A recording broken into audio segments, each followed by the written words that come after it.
Hello, everybody. Oh, boy. Man, I had some frogs in my throat there. Let me try this again. Hello, everybody. It is December the 8th, 2019.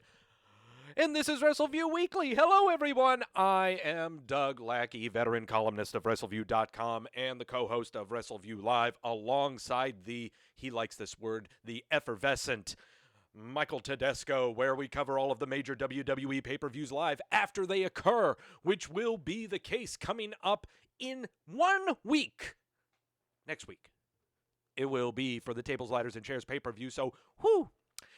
As is tradition, if you are in the chat room now, say wee! If you are not, I can't do a damn thing about that. Hello, Jamel. Hello, Lewis, you sexy hunk of man meat, you. Hello, little fettuccine. You know what the drill is, how we do this in here. That's not how you tell me what's up. Mashoon says wee! Hello, Andrew. Oh, anyone else? Anyone else in the chat room? Come on, you know the drill now. You say wee! Okay. This is going to be a very fascinating episode of Wrestleview Weekly because breaking news coming down the pipe not but an hour ago, within an hour. Breaking news coming down the pipe from WWE's Twitter account. 2 performers have been released from their contracts. Both of them not surprising, but fill you in on those. Tony the Goose says, wee! Yes, breaking news. 2 releases from the WWE happening within an hour today via their Twitter account. But today, on this episode of Wrestleview Weekly, if you see my headline, the byline, or whatever the title of the show is, it is regarding the black and gold brand of the WWE, the NXT. We are now 2 weeks removed from Survivor Series, 2 weeks removed from programs going on Monday Night Raw, on Friday Night SmackDown, and on NXT. And I believe it is safe to say that NXT, if they are not part of the main roster, they are the main roster. Many reasons to give you with regards to that. My own personal take on why NXT is the main roster right now. And it has nothing to do, honestly, with the performers that are on said roster, or on said show. It has a lot more to do with what the heck is going on the other shows.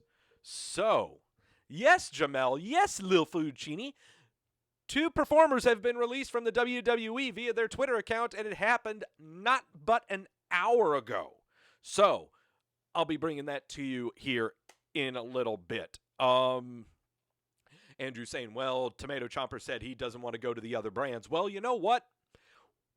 Again, I have talks about NXT not only being the main roster, or at least a part of the main roster.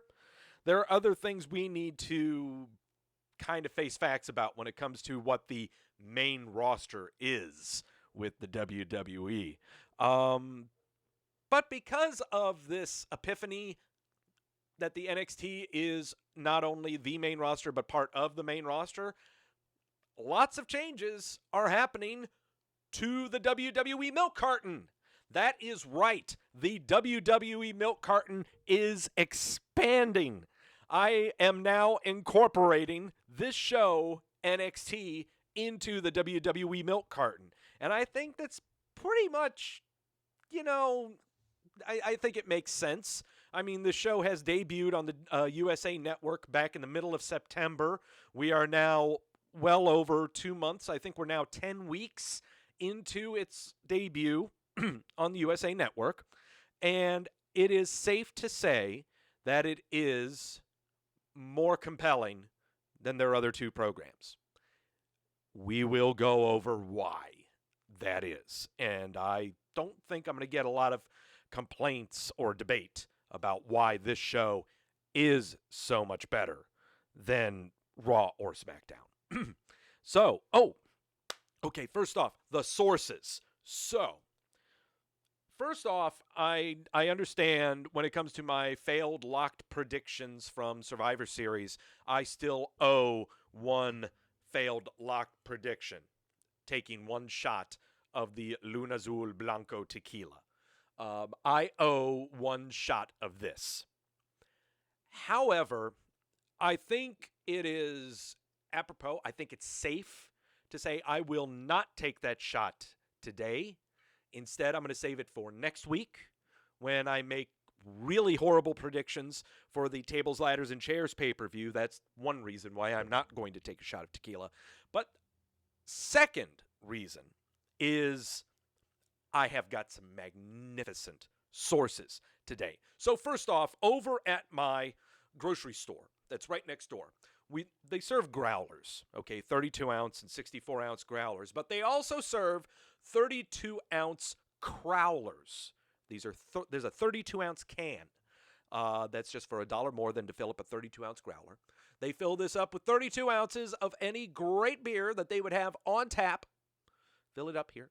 It's a little can. And you want to have it right when you get it. And I got it today.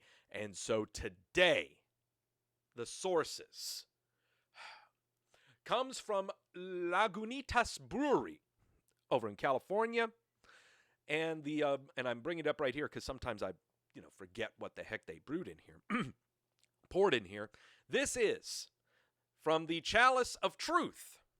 From my Chalice of Truth, the Crowler of Courage. There it is, Jamel. Thank you. The Crowler of Courage.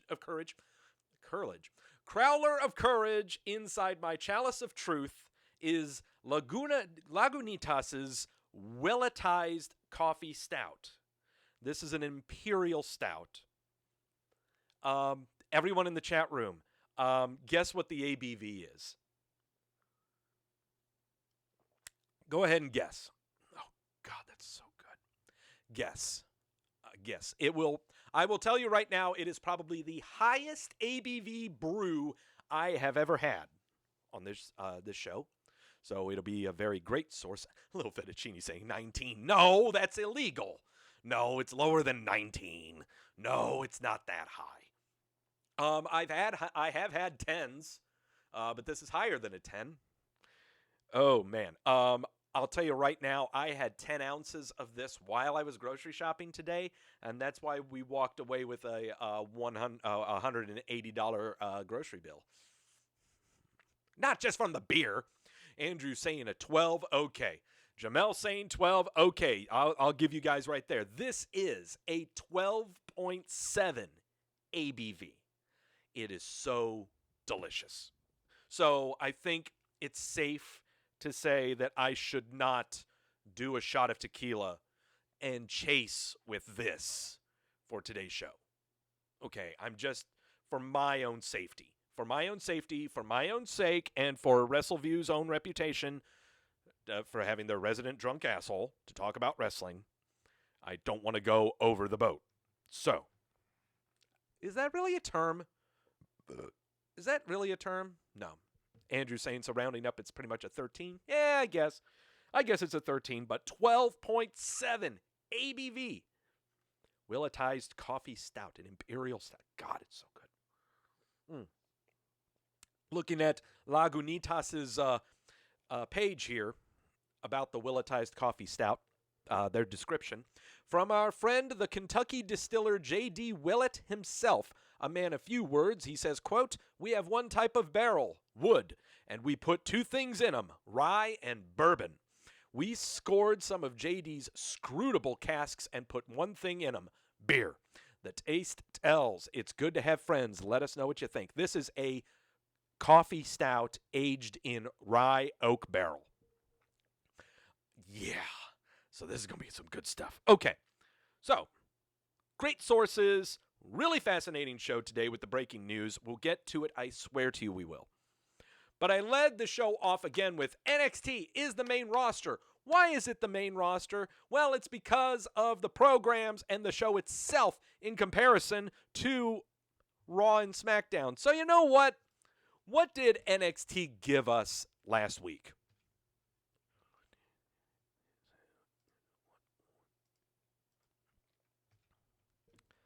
Oh, the Shayna Baszler. looking over the fallen Rhea Ripley.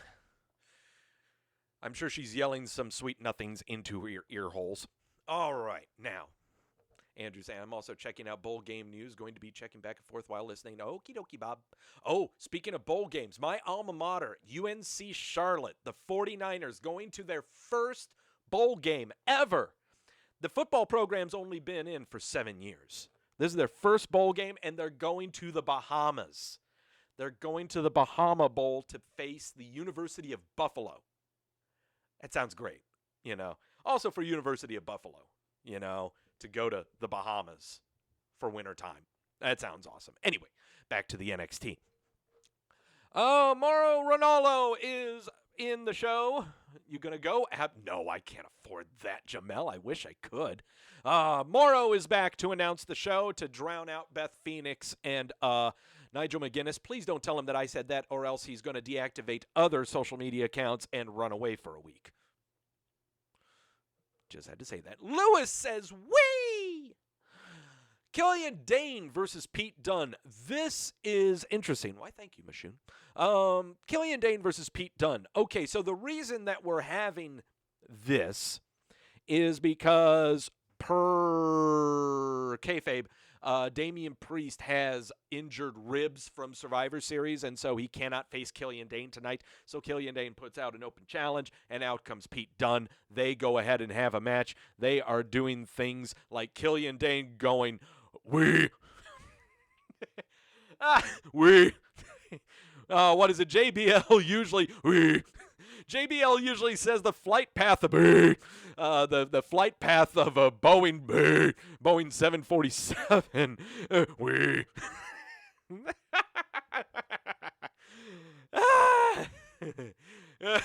I really was not anticipating that on the GIFs. Dear God, gravity does not do Killian Dane any favors. Just, oh boy. Oh, boy. Oh, man. Okay, we. All right. That's enough. Okay, so Killian Dane, his match with Pete Dunne. He's slamming him into some aprons. He would put him into the steps and do a little cannonball into the steps. And he would make a face like this because Killian Dane would win the match against Pete Dunne. Huh. Yes, Daniel, you came into the show just in time. Oh.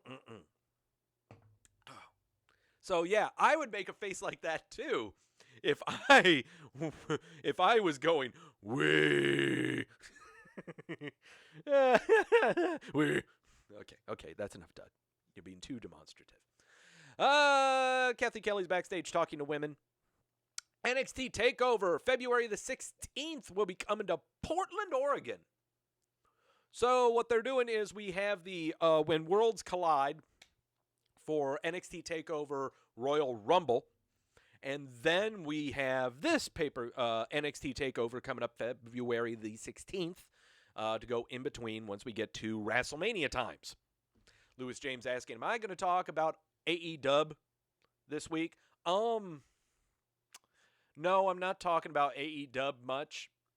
I think I should. At some point, when it's interesting. Sorry. How do I... Well, I'll get into thoughts about AEW in a second. I have been watching it, but I really haven't... No, I'm not going to dip into AEW right now. I'll get there. I'll get there. I've been watching it. Don't get me wrong. It's just I think there's more newsworthy stuff and more current event stuff happening right now with the two shows that I've got in mind that I'm covering right now, especially the NXT. Because Undisputed Era's in the ring and they're talking junk about Survivor Series and everything, even though it happened 2 weeks ago. And out comes Keith Lee. Keith Lee comes out. He says, I was victorious after their team beat them at War Games. He turned Adam Cole into the most viral GIF in all of the internet. And, he says he's just trying to figure out which title he would like to take from the Undisputed Era. Suddenly all three of them go after Keith Lee. Then Tomato Chomper comes out, kind of to make the save, and woohoo! And Keith Lee just tossing the white boys around. Yeah, that's the kind of stuff I like. Just whoa, just tossing white people around. By the way, no Bobby Fish with the Undisputed Era. Apparently from aftermath of last week, he is apparently suffering from a concussion. And so no word yet on when he will be available. Yeah. And then Tomato Chomper would come out. He would stare at the NXT title, and then there you go. Louis James Orange Cassidy is the only real reason to watch AEW anyway. Yes. Yeah, I wholeheartedly agree. I absolutely agree. Orange Cassidy and Best Friends are the only reason to watch AEW. Yes. So once something really funny or news appropriate happens on the AEW, you'll pretty much get it from me. Yeah, I'll talk about it. Okay.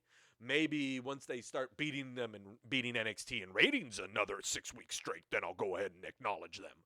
But for now, yeah. Here we go. Ziya Lee is angry with Shayna Baszler, so they're going to be facing each other right now. But we come back from a commercial break. Kishida has this incredibly cute video montage of he's been gone for 2 months with a broken wrist, showing him spending time with his family with the cutest daughter in the world, cuter than Baby Yoda. Seriously. Kushida's daughter would annihilate Baby Yoda in a cute off. We'll go ahead and put it that way. Let's see. Ziya Lee versus Shayna Baszler. Ziya Lee has been, it's really interesting seeing, I don't want to call the ascension of Ziya Lee or the push of Ziya Lee, but the attention that she has been getting from NXT since their debut. She has had matches twice against Aaliyah, Vanessa Bourne, and now here she is facing Shayna Baszler, non-title match. I really think that she is fantastic, in my opinion. She's got a great look, great everything. And it's kind of amazing that, you know, they're giving her this kind of push, you know. Let's see. I'm also looking at some... we've got other stuff. I'm sorry. Thank you so much, Goose, for bringing it up in the chat. So we got... As I am speaking right now, the WWE has released 2 more performers right now. You know what? I think I'm just going to break to it right now because all of this is happening at a breakneck pace. So, going straight to the news. As of now, for... just within the past hour and 20 minutes, the spring cleaning that normally happens in the spring is happening right now on December the 8th. Within the past hour and 20 minutes, we have had the release of Luke Harper, the release of Sin Cara, and now also the release of the Ascension. Cleaning house. Cleaning house of the clutter, of the gutty works. Brace yourself, okay? There may be more releases coming up as we speak. Everyone, keep your eyes on the WWE Twitter account. This is where it's all coming in, guys. We don't have enough time to put it on the Wrestleview website. It is happening fast right now, okay? We have not seen, just for your own benefit, we have not seen Luke Harper since the Crown Jewel pay-per-view out of Jeddah, South Dakota. We have not seen Sin Cara for about 3 weeks after his match with Drew McIntyre on Monday Night Raw, where he got knocked silly for a loop. And then finally, Connor and Victor, or Ryan Parmeter and Eric Thompson, the Ascension, we had not seen them since WrestleMania. Okay, so, yeah, we haven't seen them in nearly 8 months.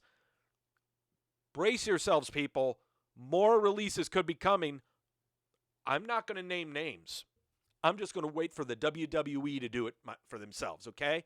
But, again, keep your eyes peeled. Who knows? Sunday, Bloody Sunday, we could call this. Merry Christmas. You're released. Call it what you want, okay? But, man, do I think Dolph Ziggler could be... No, Dolph Ziggler's not going anywhere. Stop it. Lewis, stop it. No. All right, back to the NXT. Ziya Lee versus Shayna Baszler. This was a fun little match to try to boost up Ziya Lee. She hung in there with Shayna, but no, she would tap out to the sleeper hold, Kirifuda or whatever the heck it is. After the match, nothing really happened. Yeah, she would just stare her down. Oh gosh, everyone's right now prognosticating who the next releases are going to be. I will not do such a thing. I've got plenty of names that I could give of who they could be, but I'm not going to do that. I will let the WWE's Twitter account do that. Forgotten Sons, Cutler and Blake would annihilate two guys from Evolve, Adrian Alanis and Leon Ruff, and Jackson Riker would do really stupid things to the guy from Evolve. Ow. Kind of unnecessary. Jesus. Ow. God. Serious. Ruff has got a concussion. Ruff does not know who he is right now. Ruff right now is questioning why he does this. God dang. Oh, for crying.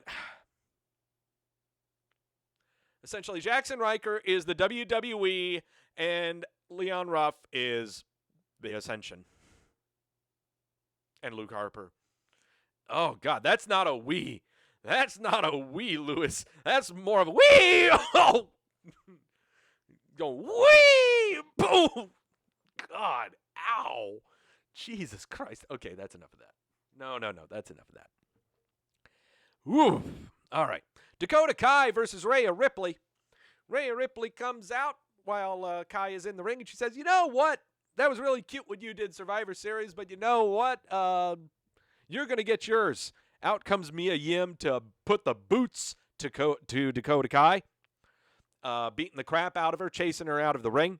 And then out comes Baszler and Duke and Shafir, and they all get in the ring. They beat the hell out of Rhea Ripley, and they choke her out like that. That's how they do it. So there you go. Baszler on the mic is fantastic in this. Ripley passed out, and Baszler gets on the mic, says, you talk a big game when nothing's on the line, and now you want a title match? You'll get it on December 18th. Now you sleep tight. So in 2 weeks, we've got Baszler and Ripley for the NXT Women's title. Yeah. Sounds good to me. But I got to tell you right now, Baszler is NXT. And Baszler is NXT, period. Okay, I do love me some Keith Lee. Adam Cole is fantastic, but to me, Shayna Baszler is NXT. She is the face of NXT. Do I think James Storm is going to be the new NWA champ? I don't know. I'm talking about NXT. Cassius Ono versus Matt Riddle. These guys went at it a lot over the WWE Network before NXT debuted on USA. This was a fantastic match. These two have got great chemistry together. I think we should stop with the jokes about Chris Hero and him gaining weight. That's been a long time. He has filled it out so well. The guy is awesome with his strikes. The timing of the slaps is fantastic. He has the best forearm in the business, in my opinion. Him and Matt Riddle put on a fantastic match. Ono, seriously, you're probably going to see him in the When Worlds Collide pay-per-view coming up in January. So, yeah, fun stuff. Year-end awards coming up for the NXT. New programs will start with that. You know, Raul Mendoza was coming out to have a match against the returning Kishida, but instead, some really hairy guy from Burlington, North Carolina, wants to have a match instead. That is Cameron Grimes, a very strapping young lad and a hairy young lad from Burlington, North Carolina, just down the street from me. About an hour and a half drive is Burlington from me. And so instead, we get Cameron Grimes versus the Kushida. Oh, boy, here we go. Take a sip, boys. Here we go. All right, take a sip because here we go.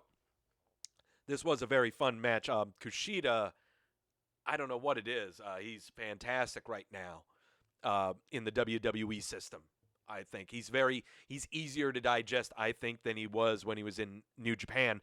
But the one thing that has not changed about Kushida is that he likes to go off the top rope and do little planches and somersault, do all that wacky stuff with the shorts and oh, you know, the shorts are nice. He's kind of he's kind of taken away from the Back to the Future stuff. I don't know, oh, I don't know, though. I like the older shorts, I like the cargo shorts better than those, oh, God, I can't do it anymore. It's really tough to talk Kushida when he's doing the you know. But Kushida would counter a German suplex from Grimes into a roll-up for the win. Flash pins are fun.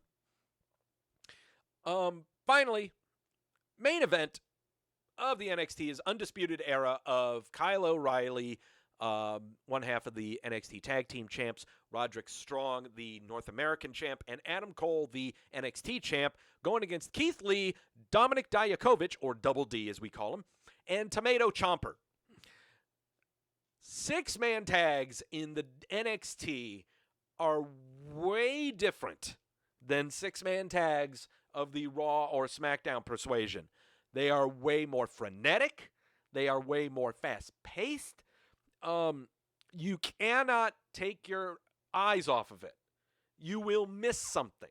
You will miss a counter. You'll miss a counter to a counter. You'll miss a weird spot like Double D channeling his inner Zangief. What is Dijakovic doing a spinning clothesline from the top rope? What is this? I am confuddled. I am confused. Is that really a thing? Just call him Dominik Dijak like he did in Ring of Honor. Well, that's why they call him Dijakovic in the NXT, to separate him from the Ring of Honor. But this, I don't get this. I am all for big man jumping off the top rope, but I don't know. I'm not a fan. You know, it looks goofy. You know, it looks like he's doing a pirouette in midair, you know? It looks goofy. It's just me, I guess. It would make it a bit easier, you say? Yes, I understand. Finn Balor would interject himself into the match, drop-kicking Adam Cole from behind and into the referee. He would interject himself and thought that he could get some comeuppance. He would get in the corner, ready to drop kick the heck out of Tomato Ciampa, but Keith Lee would get his hands on him and spirit bomb him like hell. Yeah. Keith Lee, you magnificent man, you. But then suddenly the referee would come to. Keith Lee would get the pin on Adam Cole after getting him with the jackhammer. And so Keith Lee pins the NXT heavyweight champ. GM William Regal comes out to the stage and says in 2 weeks, Adam Cole will defend the NXT title. But next week, they're going to determine the number one contender because it'll be a triple threat next week between Finn Balor, Tomato Ciampa, and Keith Lee. Whoever wins will face Adam Cole for the title a week following that. What did everyone think of NXT? 90% gave it a thumbs up. And NXT always gets high ratings because they're not watching AEW.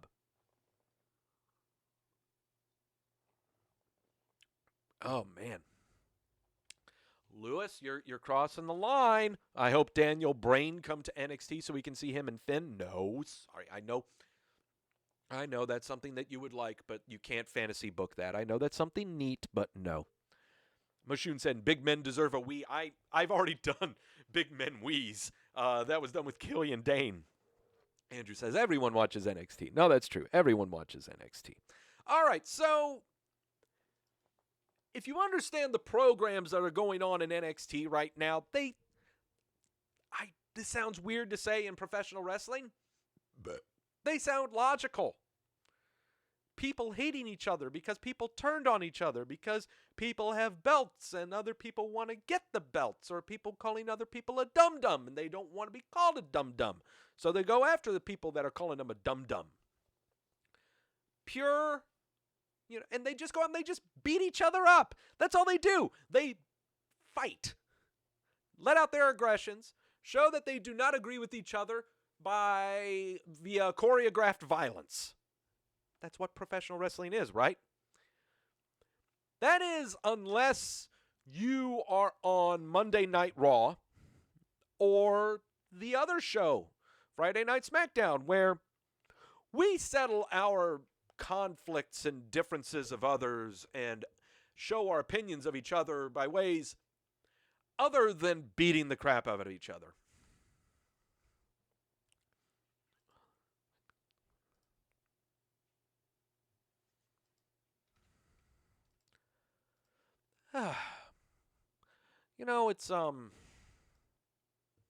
It's a far cry from what I was previously talking about with NXT, that we've gone from something so pure, so simple as I don't like you, punch you in the face. But now we go to I don't like you, so I'm going to pour dog food on you. Yeah.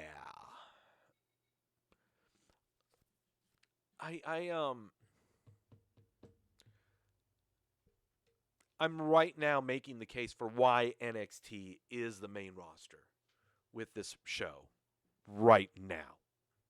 Okay? Miz TV and the Firefly Funhouse. So the Miz comes out. We haven't seen Daniel Bryan since he was sucked into the void of ultimate despair. The pit of ultimate despair, I think is what it is. Pit of eternal despair. Whatever the hell it is that the Fiend Bray Wyatt did, pulling him down underneath the ring and throwing hair everywhere. So apparently Daniel Bryan is getting a haircut, and we can't see it for a while.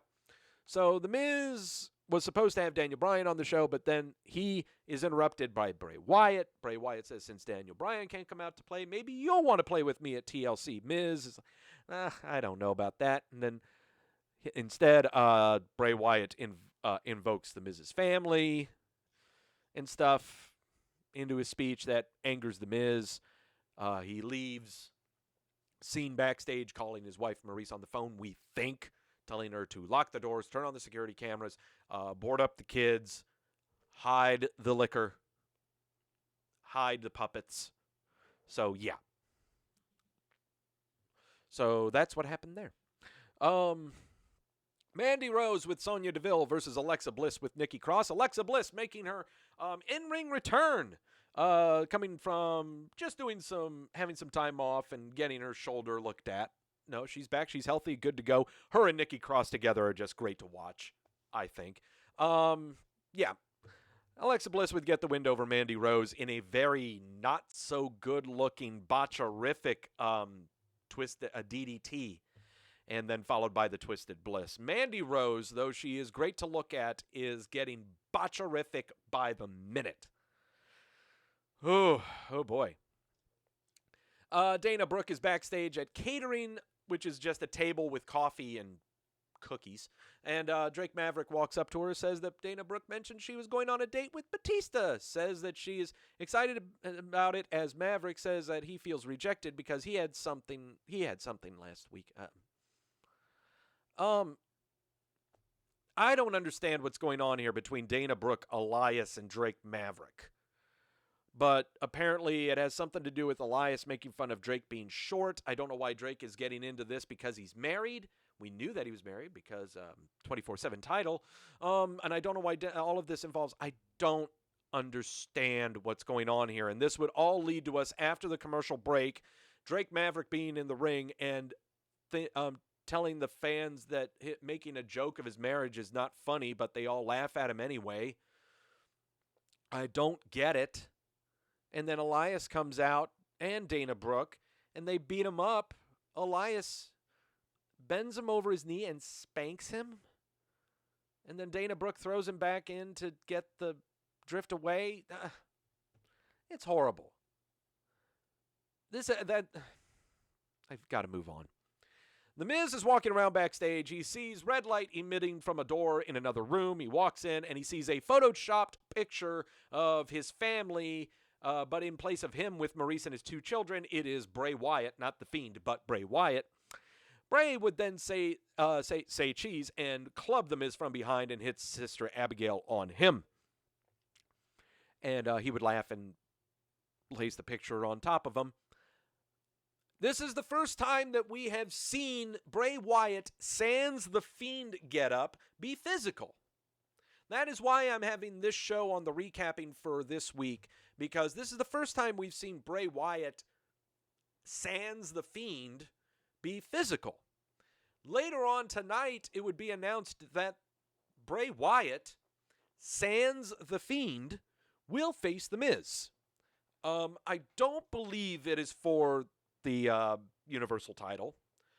They never mentioned that it was for the title. It was just a match between the two. So I'm led to believe that it's not a title match. But that's interesting. We are getting Bray Wyatt, regular Bray Wyatt, versus The Miz. That is fascinating, okay? Because that means it could be regular lighting for the match. It could mean no creepy lantern, no creepy music, just regular lights. You know, this is a completely different character, completely different entrance, completely different everything. I'm really fascinated by this, okay? Because maybe now we have finally found the chink in the armor of the Wyatt character with the Fiend or without the Fiend. I prefer this more than Finn Balor and the Demon, okay? Because we were first introduced to the Fiend, unlike Balor, where we were never introduced to the Demon until later. You know, do you kind of get my drift here? How this is better, this alter personality thing is better done like this than it is the way it was with Finn Balor. But we still don't know what the end product is going to be. We don't know what the end game is with this character, Brain Wyatt, the Fiend, yada, yada, yada. So, very, very curious. Very, very curious. Daniel saying bring the Fiend out for certain reasons. It's been every reason right now. It seems to be the opposite. We are bringing out the regular Bray Wyatt for certain reasons. Let's see. The New Day is going to be on commentary for a fatal 4-way tag team elimination match where the number 1 contenders will be the winners of this match. It is the teams of Lucha House Party, The Revival, Heavy Machinery, and Mustafa Ali and Shorty G. Why that team of Mustafa Ali and Shorty G is just not called Ali G, I will never understand. Do I think Tessa Blanchard could get over in WWE? Asks Lewis. Maybe. Depends if they can set her character apart from everyone else. Maybe. I don't know. Otis hot tags are a treasure in the WWE, an absolute treasure, because that's really what this whole thing was about. But in the end, your winners of this match would be the Revival. They will face the New Day for the SmackDown Tag Team titles later on. Not tonight, but at TLC, they will be. Kayla Braxton is talking to Roman Reigns backstage. Hey, Kayla! Talking with Roman Reigns about Karen Bourbon stuff. Monologue of Sheamus in front of bright red light saying that he's come back home to SmackDown to beat people up. There you go. Lacey Evans in a jobberific match versus Haley Jones. And then we have Sasha coming out to further confirm that Lacey Evans has now swerved to babyface.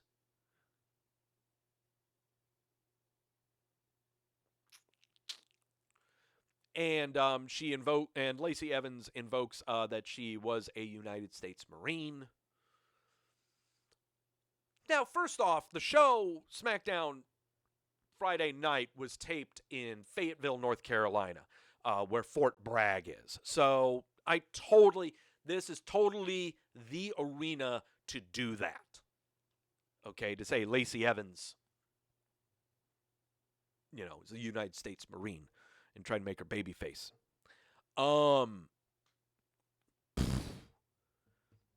But it's a real tough sell when throughout the entire calendar year you've had her against your molten lava hot baby faces of Becky Lynch. Okay. And you've had her teamed up with Karen Bourbon. It's a tough sell. And I understand why after, I believe after WrestleMania, no, not after, yeah, it was after WrestleMania, you took her off TV for a good month and a half for everyone to forget who she was. But this is a very, very tough sell. But we'll see. Maybe I'm wrong. We'll see what happens. They're going to be doing the Tribute to the Troops taping over in Jacksonville, North Carolina this week. And so maybe we'll get further confirmation about that. Oh, boy. But yeah, this is going to be... it's going to be rough. Finally, Roman Reigns versus Dolph Ziggler. Karen Bourbon would come out to the ring with his manservants. The manservants would gang up on Roman Reigns after Roman Reigns would win the match. They end up shackling him to there, and this is what we got. Ziggler goes underneath the ring and grabs cans of dog food, and they pour them all over Roman Reigns.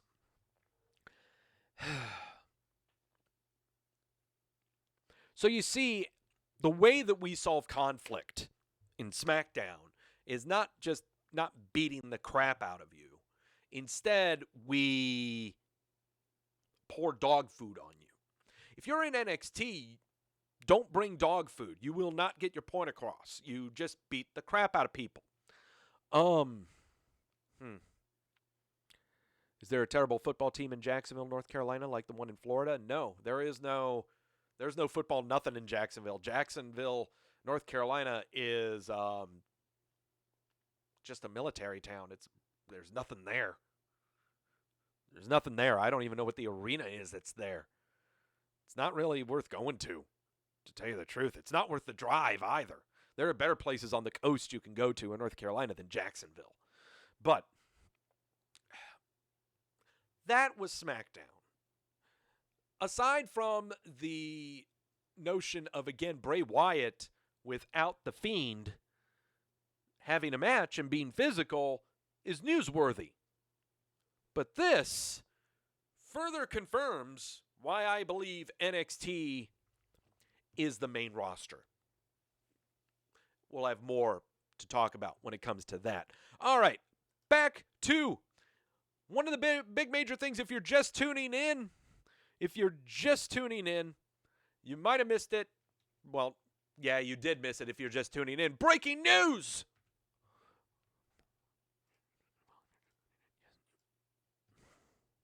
Breaking news happening as went on the air today. And it's actually been going on for almost an hour before I went on the air. It is Bloody Sunday. Bloody Sunday in the WWE. It is spring cleaning in December. 4 releases done by the WWE via the Twitter account. They have released Luke Harper, Sin Cara, and The Ascension from their contracts. Luke Harper we had not seen since the Crown Royal. Man, that sounds like a great idea right now. Freudian slip right there. Crown Jewel pay-per-view out of Jeddah, South Dakota. Haven't seen him since that. Sin Cara, he had not been on television for 3 weeks after his bumperific match against Drew McIntyre on Monday Night Raw. And The Ascension we had not seen since WrestleMania. Who else could we be seeing? Let's find out. I'm going to refresh the Twitter page of the WWE to see. It does not look like we have any updates on the Twitter feeds of the WWE right now. So for now, these are the releases that we're looking at. Yeah. Lewis asking, do you think that... No. Shh. Lewis, shh. They will not release the colognes. Shh. Never. They will never release the colognes. Never. Burdern versus Karen Borbin in a dog collar match. Oh, boy. Oh, Jamel, that's going to cause people to be angry. But we go from people who have been let go from the WWE to people who are coming back to the WWE. Sure. It is John Morrison, confirmed by the WWE 4 days ago, last Wednesday, I believe. Last Wednesday. John Morrison is returning to the WWE, confirmed on the episode of WWE Backstage. In September, it was reported that he had re-signed. He extinguished the rumor via the Twitter, but now confirms it 3 months later via his Twitter. Confirmed I have signed with the Okay, wait a minute. I got to do the... Shaw confirmed. I've signed with WWE. I've never been as good as anything I am in wrestling, and I can't wait to stand again in a WWE ring as opposite the most talented people in the business. Shaw. I know. I parkour. So, yes, John Morrison is back. The mind opens up. Okay, let's go. All right. John Morrison's back in the WWE. What are we doing? John Morrison. First off, how high are we going to be booking him? And what's more is I want to put his return along the same lines as Bobby Lashley when he came back.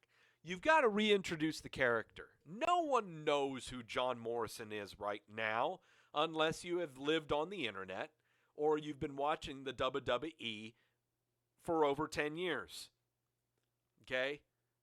No one knows who John Morrison is. So how are you introducing this cat? Is it easier to introduce him on Raw, SmackDown, or NXT? I'm going to tell you right now, I'm not sending him to NXT. I don't want him anything to do with NXT. At all. No. With what he can do in the ring, whether it be in this parkour crap that he does, what roster does it fit better with? Raw or SmackDown? Which show has the better little critters? I see Andrew and Lewis both saying SmackDown. Got Andrew going Raw. No, he's switching his mind.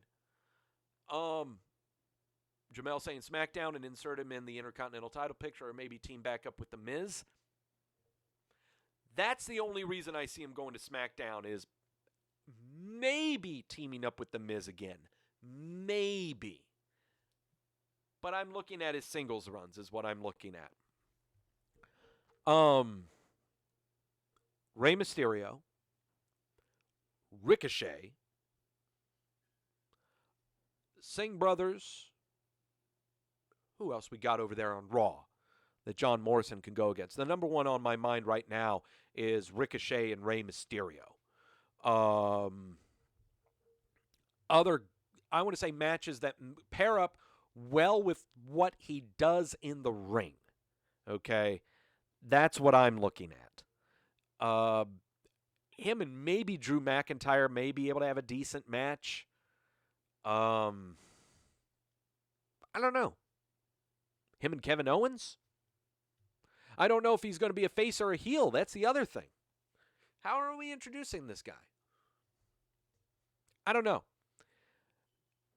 It's really going to be fascinating how they intro him back. I really don't know. But I just don't see him going to NXT.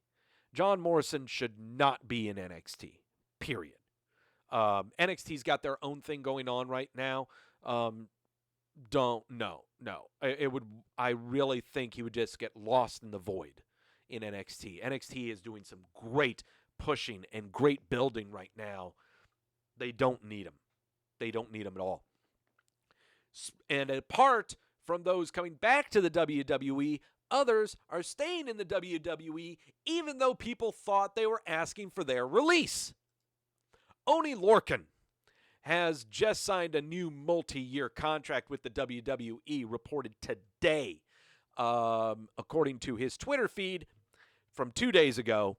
I am pleased to announce that I have agreed to a new multi-year contract agreement with World Wrestling Entertainment. May the wrestling gods have mercy on your souls. It wasn't but a handful of weeks ago that he had changed his Twitter handle to his old wrestling ring name of Biff Busick. But no, he is now back. He is now for many more years with the WWE. I like him. Oney Lorcan is a real fun act, especially paired with Danny Burch. Keep them in NXT. Keep them with send them to NXT UK. They are fun to watch as a tag team. Really, really fun. Have him in those cruiserweight matches on Raw or SmackDown. Either one. But no, that's where his role is, and he's great at it. Fits it perfectly. Matt Hardy and his wife Rebecca welcomed their third child last Wednesday. Their new son, Bartholomew Kit Hardy, Bart, or they call him Barty, weighed in at 8.6 pounds. There's their third child. Welcomed him in. Here's the WWE congratulating Matt Hardy and Rebby Hardy in the newest edition. There's Matt Hardy with the pictures of Barty. Yeah.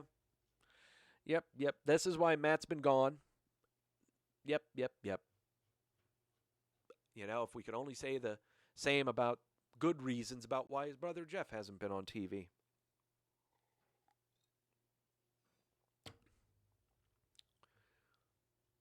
And also, the only reason really Matt Hardy showed up on WWE TV not long ago and shocked all of us to have a match against Buddy Murphy was just because, you know, he's been chilling out at his home here in North Carolina, and so they were touring in Georgia, and he could easily stop by and make an appearance.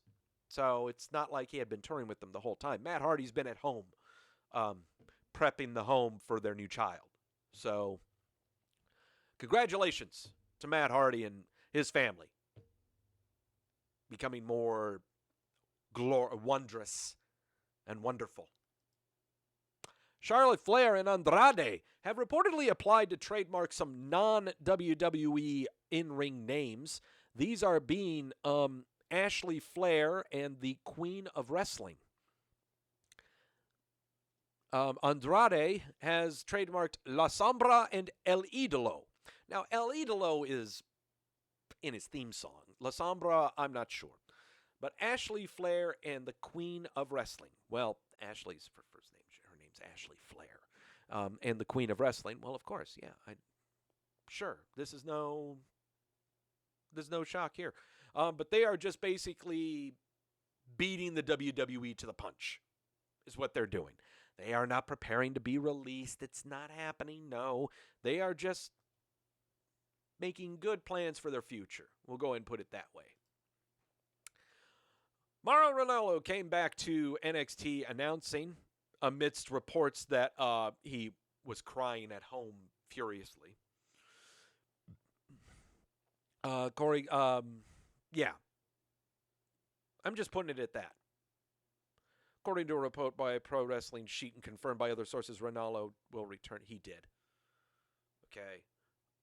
La Sombra was Andrade's name in Mexico and New Japan, says Jamel. Thank you. Thank you, Jamel. I did not know that. Thank you. AEW signed a long-term pay-per-view deal with In Demand, and it will provide at least one pay-per-view per quarter. So now, we now know that AEW's pay-per-view schedule is going to be 4 a year. At least 4 pay-per-views a year. Which kind of falls in line with what Cody was talking about with AEW as it was being built up last year. That they wanted to treat pay-per-views as a luxury. They did not want to oversaturate the market. So, makes perfect sense that AEW have Big Four.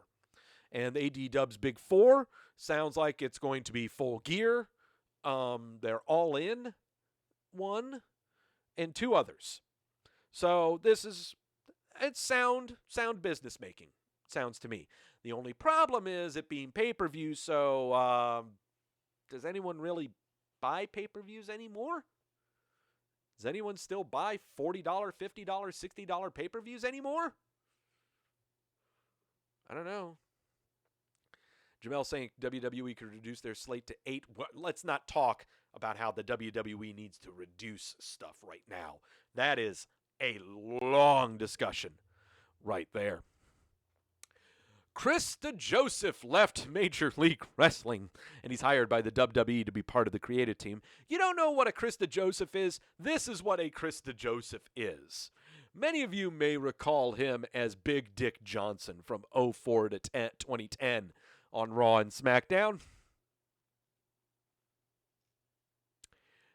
He was hired by Major League Wrestling a month ago to be the co-EP, but he left the company amicably. The talks with WWE reportedly were happening before DeJoseph was hired by Major League Wrestling.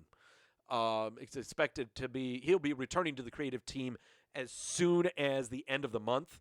Not sure if he's going to be on Raw or SmackDown, but he's one of the founders of Lucha Underground, and he has also produced hit reality shows such as Big Brother. So, yes, he's a funny-looking goober of a guy, but he knows what the hell he's doing when it comes to producing a television show. Okay? We'll see how this turns out. I'm curious where he ends up going. I got a feeling he's going to be going to Raw. Or somewhere that needs help is where he's going. WWE Network's Hidden Gems section is being suspended, according to reports on the WWE Network. WWE will cease uploading new weekly content in the Hidden Gems section, according to the PW Insider. It was first mentioned by WWE Network News and confirmed by PW Insider. Hidden Gems section contains many dark matches from WWE events, including house shows, as well as full episodes from Jim Crockett Promotions, AWA, and other companies contained in their tape library. According to the report, a WWE source stated that while the content may stop being uploaded, older content could be used in a different way on the network. It was also mentioned that the current decree against uploading content could be reversed. So, essentially, we're reorganizing the network. Nothing's being suspended. We're reorganizing. We're defragging. There's a lot of clutter on the WWE network. That's why we have a new layout. So, no. The headline on this shows way more drama than what there needs to be. Free tier for the WWE Network launched on December the 5th. Get this. The free WWE Network tier quietly launched on the December the 5th. The free videos which appear in the recently added area are mostly WWE YouTube videos. However, it is being said this will change over time. The free tier includes WWE Top 10 videos, NXT highlights, and WWE and the network pick of the week and other full. It is basically their YouTube channel, is what it is. The free option will only be shown if an active subscriber is logged out of their WWE Network subscription. So, also the WWE has plans to launch a completely tiered WWE Network where the premium tier could be $14.99 with independent wrestling being part of their programming sometime next month. So, this falls in line with what I've been talking about with the WWE Network and the notion of tiered subscriptions and tiered programming. My big thing was, you guys hate commercials? That'll be an extra $10, please. Yeah, that's what it's looking like. Lewis saying AOP versus Demolition. Who wins? Stop it. AOP. They're younger. Shane McMahon's returning to NCIS Los Angeles for today. There's a show. It's coming on today. It's NCIS Los Angeles, with Shane McMahon reprising his role as Army CID Special Agent Steve Evans. Oh boy. Tune in for that if you're not watching the football or doing other things. Former NWA U.S. Tag Team Champion Bobby Fulton announced that he has throat cancer. Announced this yesterday. Bobby Fulton announced Friday night on the Facebook that he had been diagnosed with throat cancer. Began his wrestling career in June of '77, tagged up with Tommy Rogers, making appearances in Mid-South, Dub CC Dub, and Jim Crockett Promotions. Fantastics were a 2-time NWA US Tag Team Champs. They also held the Mid-American Tag Team Champs. Yep, here he is with his announcement. And Kishida looking at his wrist at a fake watch. Okay, so this is the big news. This is the news, the wacky-ass news that everyone's been talking about really this weekend. Coming down yesterday, apparently the WWE UK title belt was stolen in Chicago. According to a report by the P-Dub Insider, Walter's WWE UK Championship belt, along with his passport, were stolen earlier that day in Chicago. The items were stolen from Walter's rental car in what is being reported as a smash and grab theft. Also, per the same report, Timothy Thatcher's rental car was broken into and his personal property was stolen as well. It's all being said that several local independent wrestlers have indicated that there has been a recent set of cars being broken into near Logan Square, where tonight's Evolve 142 event was being scheduled. Walter was squaring off against Evolve champ Josh Briggs for the main event of that show. As of the report, there is no word about the status of the championship belt. Still following it as news breaks. So, yeah. Wacky shit.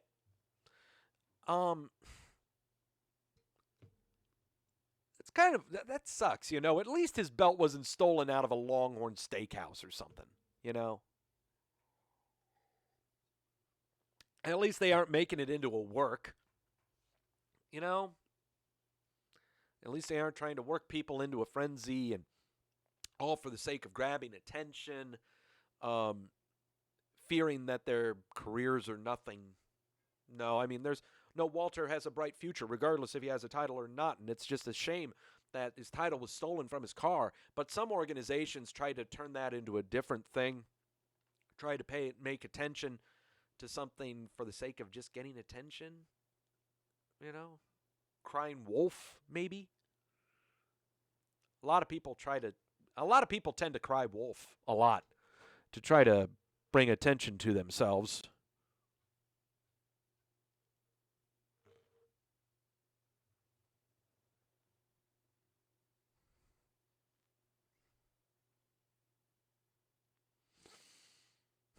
I'm just going to have the headline set up here for this story.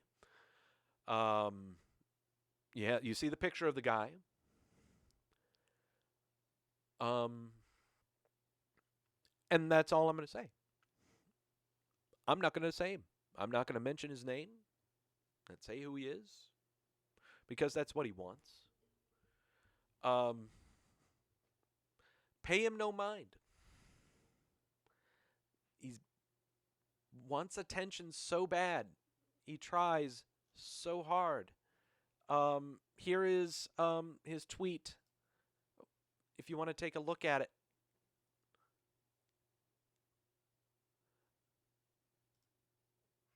Here, you just go ahead and read it to yourselves for a good 20 seconds. I'm going to sip on my sources.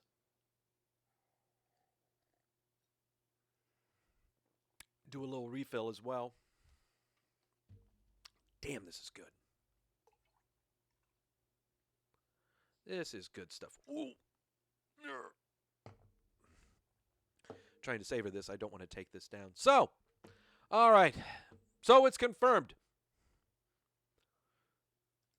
Not only do white people say stupid shit, but black people say stupid shit too. Okay. So, that's the news. God, I need to put something happier on there. Can I put something happier on there? There we go. A picture of Matt Hardy with his beautiful wife welcoming their third child. That's better news I need to put up there. So, all right, so that's the news. So, like I said before, NXT is now, to me, if not the main roster, they are part of the main roster. Because they are part of the main roster, that also means their injury news is part of the major news as well. So, in the past, I've been skipping over the injuries of NXT, barring major ones like Tomato Chomper's neck surgery. That's kind of a big deal. But Since we're now covering NXT as part of the main roster, it is now time to treat their injuries as part of major news headlines. So, here we go. This is your full-fledged injury report for the main roster. Prepare yourself. Over on the Raw side, Nia Jax, reparative surgery on both ACLs and both knees. She should be back for Royal Rumble times. Ruby Wyatt, reparative bilateral surgery on both shoulders. She should be back in time for the Royal Rumbles. Jinder Mahal, ruptured patella. He's out until WrestleMania times. Samoa Joe with a broken thumb should be coming back, but right now they're really enjoying his time on the Raw commentary desk. So, not sure what's going on there. Not sure if that's going to be his place for now until Royal Rumble times, maybe. That'd be my guess. EC3 just found this and confirmed it. He has been suffering from concussion symptoms since late September from a match on Main Event, which is why he has not been on television or chasing after the 24/7 title. So, EC3 off the milk carton, now on the injury list with concussion symptoms. Over on the SmackDown side, when he is not drunk driving down the highways of North Carolina or passed out drunk in a stairwell in Myrtle Beach, Jeff Hardy is supposed to be rehabbing his knee after surgery and not appearing until Fastlane. Lars Sullivan, major reparative surgery on his ACL and MCL. He is not back until WrestleMania times, in my opinion. There's been some talk on the Twitters that he is supposed to be coming back soon. I don't see it, guys. It's not going to be for a while. Xavier Woods, torn Achilles. He's not going to be back until SummerSlam. Ember Moon, also a torn Achilles. She's not going to be back until SummerSlam. And then, on the NXT side, Boa just had surgery, I believe, 3 weeks ago. 3 weeks ago, on a torn rotator cuff and labrum. He is not going to be due back until SummerSlam times. Velveteen Dream is nursing a lumbar and lower back injury. He's been nursing this ever since mid-September, actually about October. Not expecting him back until Royal Rumble times. Bobby Fish, concussion-like symptoms after 2 weeks ago's NXT's. Not sure when he's going to be back. And finally, Johnny Gargano, said to be having some neck problems, but they aren't necessarily requiring surgery. So we're not sure on the timeline of his return, but we are expecting him to make a return, I would say, fairly soon. I would think he would appear in the When Worlds Collide pay-per-view in January, making a run-in on a Finn Balor match. That's my 2 cents. Or doing a run-in during the takeover show that they're doing in Portland in February. So, yeah. Daniel wants R-Truth to beat Kyle Busch for the 24/7 title at Daytona. That could very well happen. Very well happen. Jamal asking if there are any more releases. I will right now refresh the WWE Twitter account to double check it right now. Looking. No, there have been no new releases. So right now, Bloody Sunday for the WWE is only has the victims of Luke Harper, Sin Cara, and the Ascension. So these are the people that are hurt. What about the people who aren't hurt? What about the people who are perfectly healthy? What about the people throughout the entire roster of the WWE, NXT included, that haven't been on TV for, say, 3 weeks? They end up on a very special list. A list that has been made so grand. And seriously, I think the WWE pays attention to this segment like hell. Like hell, they pay attention to what the hell I do. You know? All I care about is Aaron Stevens caring about what I'd say. Which was great. Him retweeting me and liking the tweet earlier last week was a joy to me. Jama 733. Jama says, "Wee! You're just in time, Jama. Break out your cookies. It's time for the milk carton."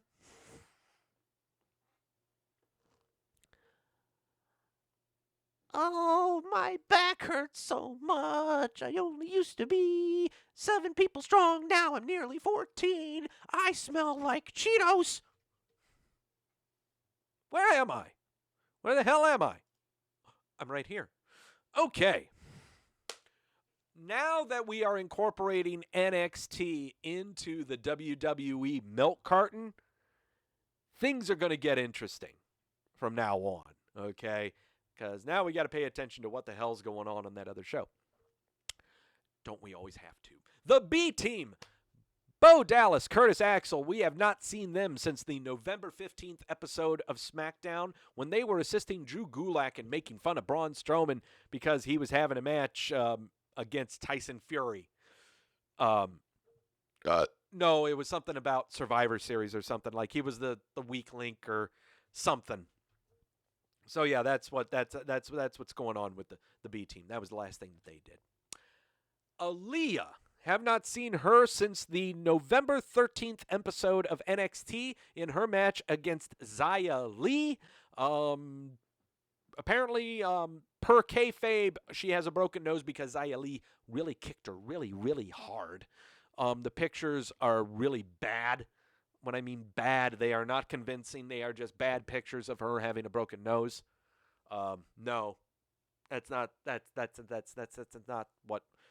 what happened. No.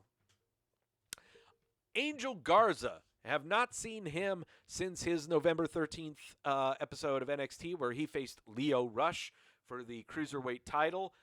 He will be appearing on NXT next week to face Lio Rush again for said Cruiserweight title. So no, he's not going to be on the milk carton for long. Bronson Reed. Have not seen him since that November 13th episode of NXT where he faced this guy, Isaiah Swerve Scott. These two guys have been work in progresses on the NXT show where they've been trying to build these guys as big to-dos. Swerve Scott, the week prior, had a match against Double D. Bronson Reed, the week prior, had a match against Matt Riddle. So they're trying to build these two guys up as something. But it's really hard to do that when they haven't been on TV for 3 weeks. Yeah. That's kind of difficult to do. Oh, who else? Who else is on the milk carton? Who's else on the milk carton? Taynara Conti. Haven't seen her since the November 6th episode of NXT where she assisted in the NXT debut of Stephanie Garrett. Avoid that match and this match involving Conti and Garrett, whatever you do. Oh, it's bad. It's really bad. And not by Conti. It is not Conti's fault. Garrett was...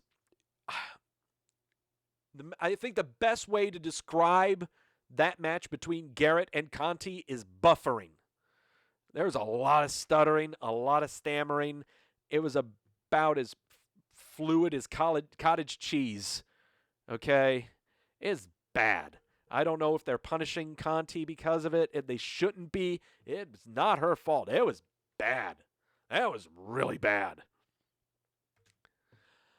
Breezango. Haven't seen them since the October 23rd episode of NXT where they teamed up with Isaiah Swerve Scott to face off against the Forgotten Sons. Just a fun tag team. They'll appear occasionally to do 6-man tags or tag team matches to confirm other tag teams within NXT. No big deal. No big deal at all. Oney Lorcan. Haven't seen him since November 16th episode of NXT where him and Danny Burch teamed up against Fabian Eichner and Marcel Bartel. I love me some Marcel Bartel. God, he's fucking entertaining. Reason for this, we haven't seen Lorcan on television, is because of contract disputes. That's why he changed his name and everything. But now, Contract is good. We'll probably see him either on 205 Live or an episode of NXT later on in the future. I can see them pushing him pretty good to go against Lio Rush here with the signing of his new contract. Keep an eye on that. Keep an eye on Rush and Lorcan having a very good program in the future. Tamina, have not seen her since the September 23rd episode of Monday Night Raw where she was chasing after the 24/7 title. I don't know. Hey, Lewis asking, do I see anyone from NXT being released? Hold your horses. Hold your horses. We're getting to it, okay? Arturo Ruas. We have not seen him since the September 18th debut episode of NXT on the USA Network, where he faced off against Pete Dunne to confirm Pete Dunne as a big deal on NXT. I'm not sure. I mean, he's a good jobber. I don't see anything wrong with that. Jamel asking, who in the blue hell is that? That's why we're bringing NXT into the mix here, guys, okay? There are going to be some names you've never heard of. In fact, there are going to be some names that I'm going to be telling you that are on the NXT roster on WWE's website. Look on the WWE Superstar page, drop down to NXT, see who all is in NXT. Since the debut, there are some people that have not appeared on NXT that are on their main roster. I can't technically have them on the milk carton because they haven't been on TV yet. So I can't say they're on the milk carton if they haven't appeared on TV since the debut. Fair, right? But this guy, Arturo Ruas, I don't know. The Usos. Now we get back to the stuff that we know. And the Usos, haven't seen them since the July 29th episode of Monday Night Raw, where they were involved in a triple threat tag team match for the Raw tag team titles. It was them versus the Revival versus Gallows and Anderson of Orange County. And Orange County would end up winning that match. If they are not getting swag from video game companies, they are drunk driving down the streets of Florida. Who knows what's going on with these guys? Your guess is as good as mine. They are a great act, but they are a liability, a severe liability. I think they're a bigger liability than Jeff Hardy. Jeff Hardy, you can cut loose right now and no one would know. These guys, you would know. So seriously, if I'm in charge of hiring and scouting and everything else with them, right now we are looking at close to, what are we looking at, about 4 months? It's over 4 months since they've been on television, basically serving out their punishments for their stupid shit. Here's what I do. I wait to bring them back for Royal Rumble times. That's what I do. I bring them back during the Royal Rumble. Maybe do a run-in. Appear in the Royal Rumble itself. You know, a run-in sounds good. And then we'll see from there. I would not have them in WrestleMania. No, I would not put them in WrestleMania. And that's the other thing, too, is if I don't want to have them in WrestleMania, then I can't have them back until after WrestleMania. So either I'm bringing them back in Royal Rumble, or you're not seeing them again until post-WrestleMania Raw. That's how I'd book them. Because these guys have really dug themselves deep. It's not the first time they've had DUIs and problems with alcohol and problems with addictions and haven't gotten their shit together. Sad. Sad, really. Naomi. Haven't seen her since the July 22nd episode of Monday Night Raw. That was the Raw reunion show where she was part of some 24/7 segment, 24/7 title segment of some kind. I think she was having fun with Santino Marella or something like that. She's... So many different reports have been going around the Twitter about her. and it being in relation with the Usos. Don't believe any of it. The safe route to go with is that there was a loss in the family. She's on bereavement leave. She is still fulfilling PR engagements for the WWE. She's still doing community outreach stuff with the WWE. She's just not in the ring right now. Check out her social feeds on the Twitter and Instagram. It's all confirmed right there, guys. So, yeah. We're looking at close to 5 months here for Naomi.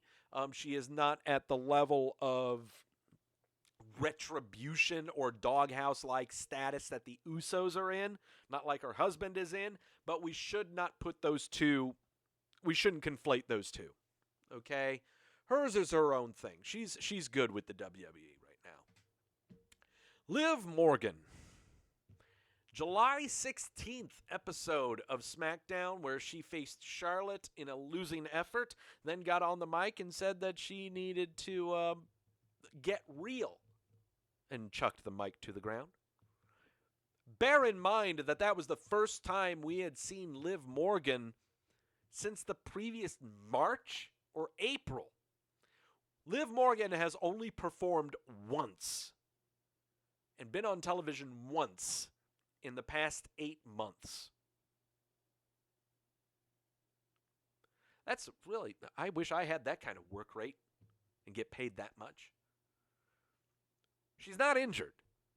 There's no news of her being injured at all. No news of anything happening with her personally. We don't know what's going on here, okay? It's really, really fascinating, I think, that nothing has happened, that we have no news of anything that's going on with her. Oops, I rewound all the way back to B Team because as we did the show, I had the Ascension on the Milk Carton. And Milk Carton, the Ascension's been released, so they're off the Milk Carton. But again, that's Liv Morgan. Who the hell knows? Primo Cologne. Haven't seen him since March the 26th, where he Insanity flanked a security team to keep Shane McMahon and Miz apart from each other to build for their match going into WrestleMania. Holy crap. 3 months. Get this. We're a little over 3 months away from him reaching the 1-year milestone that only one other person could ever achieve. And it's in his own blood. And that is Epico Cologne. Epico Cologne is still on the WWE main roster and has not been seen since Survivor Series of 2018, since he was in the Elimination Tag Team match involving Raw versus SmackDown.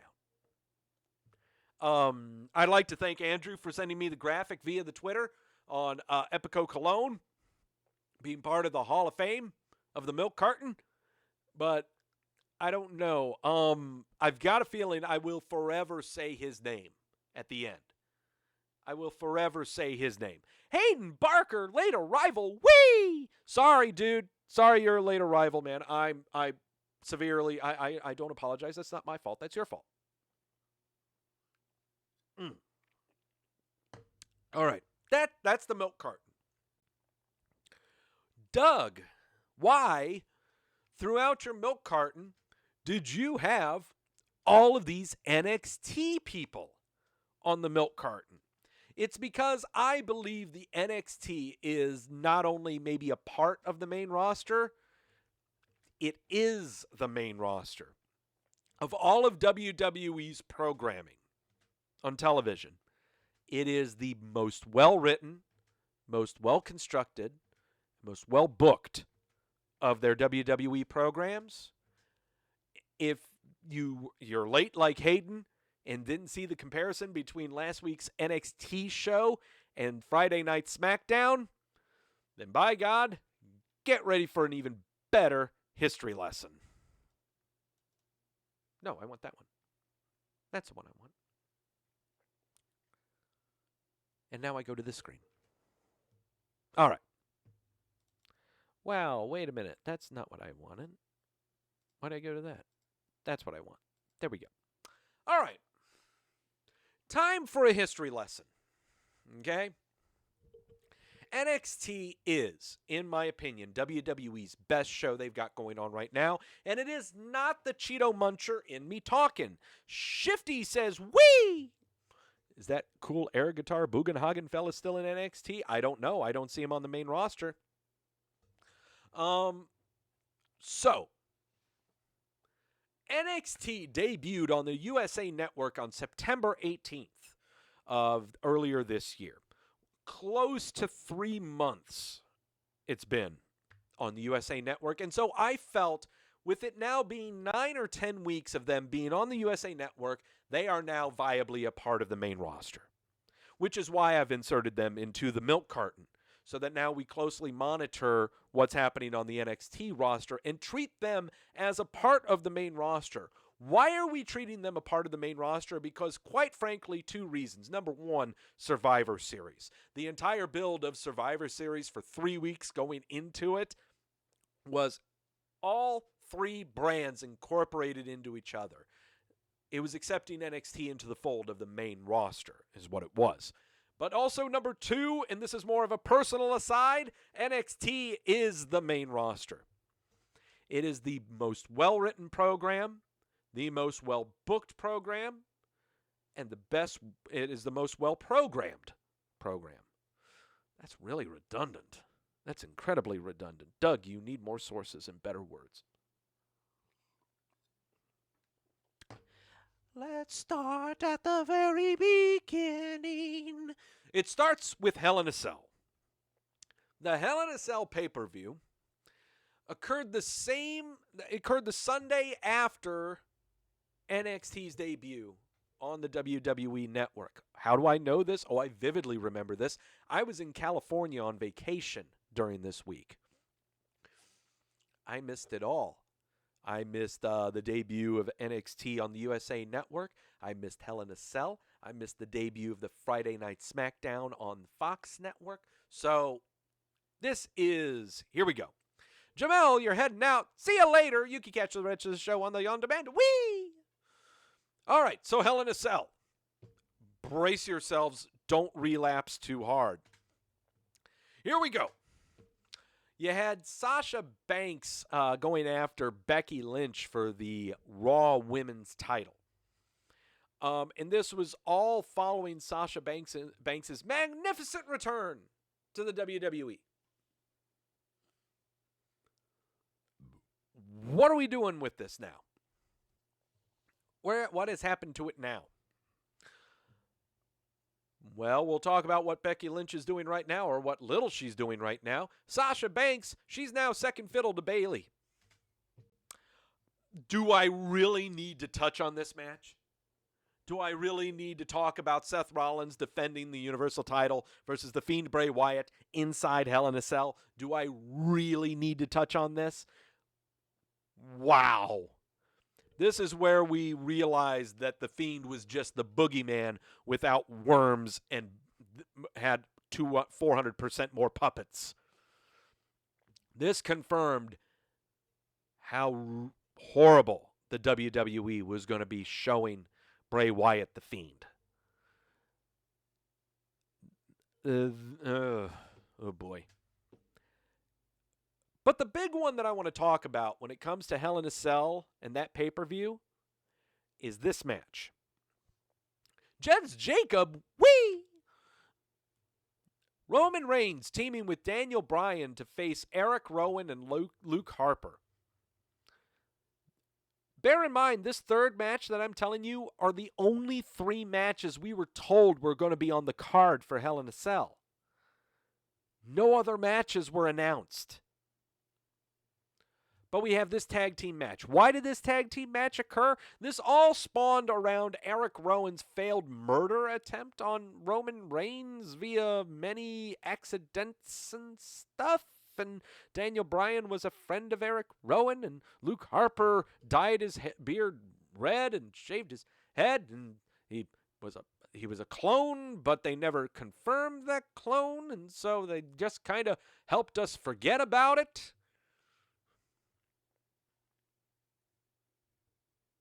a failed program is what this was.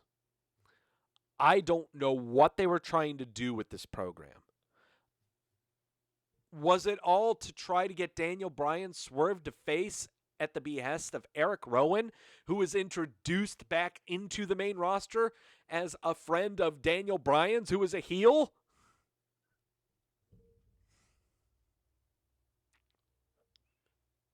Why did we have this? Why did this happen? What was the purpose of this? Why? Why did we do this? Was it to turn Daniel Bryan face, or was it to maintain Eric Rowan being a heel? Was it to reintroduce Luke Harper into the mix and maybe convince him that he kind of likes being with the WWE, even though he was just released today?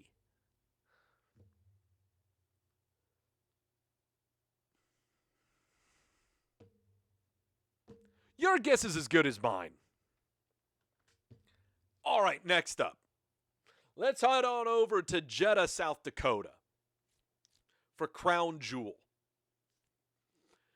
A pay-per-view that's only meant to sell tickets and not meant to sell the eyeballs of us here in the States. It's only meant to show that the money from the South Dakotans brings in a great product, and they've got 13 more of these shows to do. We had to try to build this. Lewis saying he's got to watch the Raiders game. I'll see you later, Lewis. We have to convince Americans to watch the show out of South Dakota on Halloween afternoon. But we also have to put butts in the seats in Jeddah, South Dakota. So how are we doing this? We're going to push a Team Flair versus Team Hogan for 3 weeks. And cram as many current people into this as possible, but we only know that the South Dakotans will only come to the show if 2 old farts are there. We'll have Braun Strowman versus Tyson Fury. We hope that the South Dakotans do watch heavyweight boxing and know what a Tyson Fury is. And if we were going to have such a match involving someone that they might know, we'd have to have him go against someone who is just as big as him and gets hands and has hands. Oh, and we got to have Brock Lesnar on this show too, but we can't have him going against someone smaller than him. It's got to be someone who has been in the same field as him. Oh, look at that. Cain Velasquez decided to become a wrestler. Let's quickly gobble him up for a shit ton of money, put him in a match, hot-rodded into South Dakota, but we're going to have him tap out. Go on, take the money and run. Woo-hoo-hoo. Go on, take the money and run. Dog. Man. Kit Dyson says, wee! But, so that happened at the Crown Royal pay-per-view at Jeddah, South Dakota. And we had the other title match of Seth Rollins against the Boogeyman, Bray Wyatt, where this time it was Falls Count Anywhere. And the Boogeyman wins. He gets his damn title. I take a shot because of it. So, this is programming that's going on SmackDown and Raw after NXT's debut on September 16th. Bear in mind, these are the programs happening on the major 2 programs of WWE, Raw and SmackDown. 2 weeks ago, we have Survivor Series. What are the programs that are building on Raw and SmackDown to go into Survivor Series? Bray Wyatt, the Boogeyman, chooses and attacks Daniel Bryan, who we believe is a babyface now that he had teamed with Roman Reigns at the Hell in a Cell pay-per-view 2 months ago, at the behest of the confirmation that He's going against the heel ways of Eric Rowan that was introduced back into the roster to be a friend of Daniel Bryan, who was then a heel who was trying to save the planet.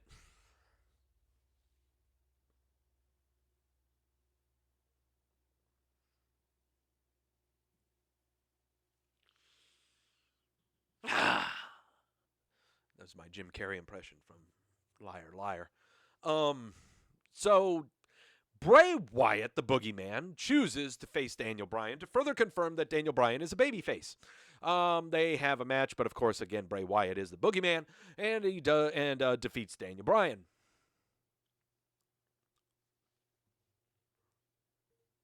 Daniel Bryan tries to resurrect the Yes Movement, but Bray Wyatt has none of that. What's happening on the Raw side? Bork Laser squaring off against the Rey Mysterio in a, of course it's a no DQ match. I mean, that's all Brock Lesnar can do. It's not going to be a regular match. It's got to be no DQ, no holds barred, blah, blah, blah, blah, blah. This was built for a good, solid 4 months, 5 months. Oh my God. CJ in the chat room, whee! This was built for a good 4 to 5 months with Rey Mysterio taunting of retirement. And then I think it was before the Hell in a Cells, Bork Laser showing up and decimating Rey Mysterio on an episode of Monday Night Raw, decimating his son, and then incorporating those two into the mix, along with the Godfather, Cain Velasquez, Mi Familia, into this thing. Bork Laser would win. We haven't seen Bork Laser since then. So, but since then, Rey Mysterio's won the United States title, and that's all well and good. But this was a program that was built for 5-6 months at the behest of the Rey Mysterio character. Also during the Survivor Series, all we got were clusterfucks. We got schmazzes for days on end. Every episode of Raw and SmackDown had the members of Team Raw facing out the people from SmackDown, and the people from NXT would join in the fray, and even the women got into it too, except for Toni Storm and except for Sarah Logan.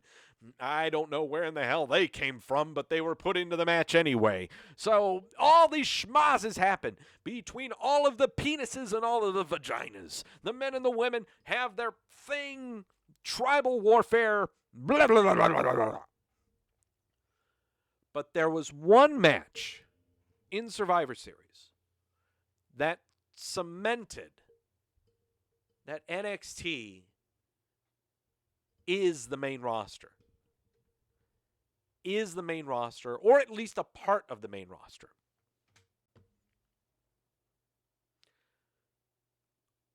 This is why I say Shayna Baszler is NXT. She will not move. She is NXT through and through. Period, period, period. She's a Hall of Famer. Oh, God, makes Ronda Rousey look so green. This build for this match between Becky Lynch, Shayna Baszler, and Bayley only really came to a head because of the South Dakotan mishap of the airplanes after their Crown Royal pay-per-view. Crown Royal. Oh, Freudian slip right there. Because the planes didn't take off in South Dakota, we had a show coming up for Friday Night SmackDown. I mean, for Tuesday Night SmackDown. Friday Night SmackDown. We got a SmackDown show coming up. What the hell are we going to do? The planes are docked. We can't get our roster over there. What do we do? Well, we're going to be doing the NXT Invading Smackdown anyway. We just got to put the pedal to the metal. So what do? What was the very first invasion that they did on SmackDown due to the plane being docked in South Dakota? It was Shayna Baszler. Shayna Baszler was the first one to inject her face onto Raw or SmackDown to push the Survivor Series programs. That's why NXT is the main roster. It's a big deal when, by circumstance or happenstance, we got to put the pedal to the metal for this NXT invasion angle on our main roster. Who is going to be the first person that they see representing NXT to invade the main roster?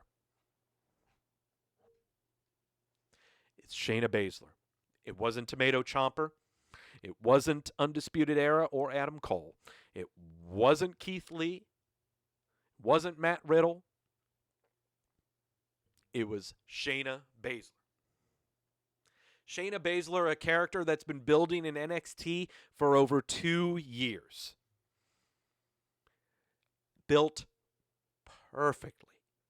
Shayna Baszler is what we wished Ronda Rousey was. Okay? Ronda Rousey went through the full gamut of a professional wrestling career in 1 year. She did the swerve. She did the major swerve. She was a main eventer through and through. Had more main event matches on Monday Night Raw or any pay-per-view than any female ever on the WWE roster in 1 year. Shayna Baszler, though, the slow and steady progress has just been perfect. So, here we are. NXT is no longer the developmental entity. It is now a part of the main roster. If not, it is the main roster. I will contend NXT is the main roster. And it has nothing to do with the performers. Has nothing to do with the performers. Has everything to do with what's being written. With what's being written, what's being booked, and what the writers and producers and directors have faith in with the talent that's at their hands.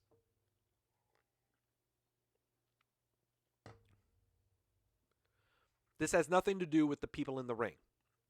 It's more to do with those that have the Sharpie in hand,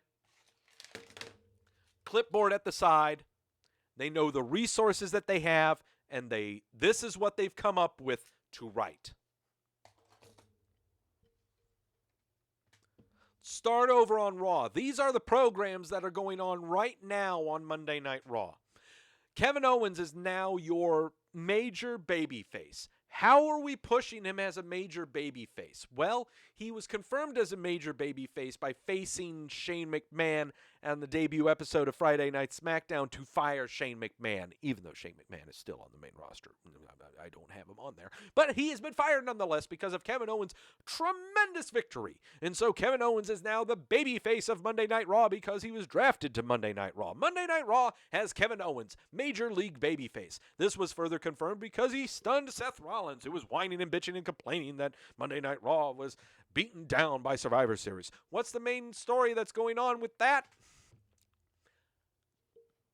Why aren't these two guys beating up Seth Rollins, but only beating up Kevin Owens? Don't get me wrong. I love me AOP. Love them, love them, love them. I'm ecstatic that they're on TV. I'm ecstatic they're on TV. They're my boys. That's right, CG. They're my boys. But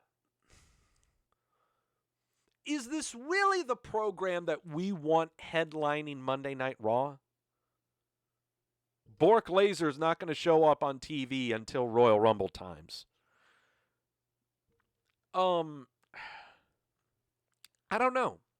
But this is all really to, again, confirm who the major heel and the major babyface are on Monday Night Raw, even though we damn well know the number one heel on Raw ain't showing up until Royal Rumble. More to the fact, this is your female roster on Monday Night Raw. Becky Lynch has not been on television for 2 weeks. She has not been seen on television since Survivor Series. She's made her presence known on YouTube videos for the WWE. She doesn't like it that she hasn't been on TV. But the reason they're doing that is because they're giving her the Bork Laser treatment. She is a hot commodity. And when you're a hot commodity, you've got to tone down the frequency that she's shown. Okay? So we hold off on the Becky Lynch. She's probably going to show up on Monday Night Raw tomorrow, okay? Charlotte is right now your major babyface female on Monday Night Raw, and she's been having a program with Asuka and Kairi Sane, the tag team champs of the Vagina Persuasion, ever since Survivor Series. Why? Why is this happening? Is it because Asuka spit in Charlotte's face in Survivor Series 2 weeks ago? These are the only female programs going on Monday Night Raw. Only between these four, and one of them isn't even on the show.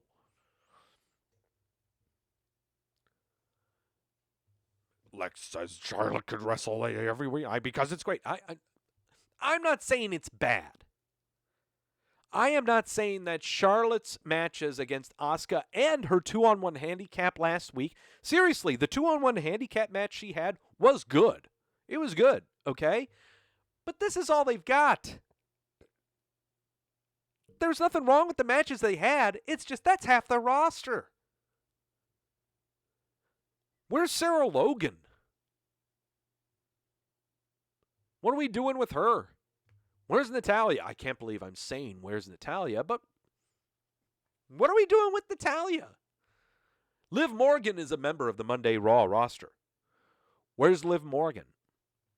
Are we just going to have Zelina Vega at ringside all the time, or are we going to actually have her do something outside of it? Monday Night Raw's women is just this. It's half the roster.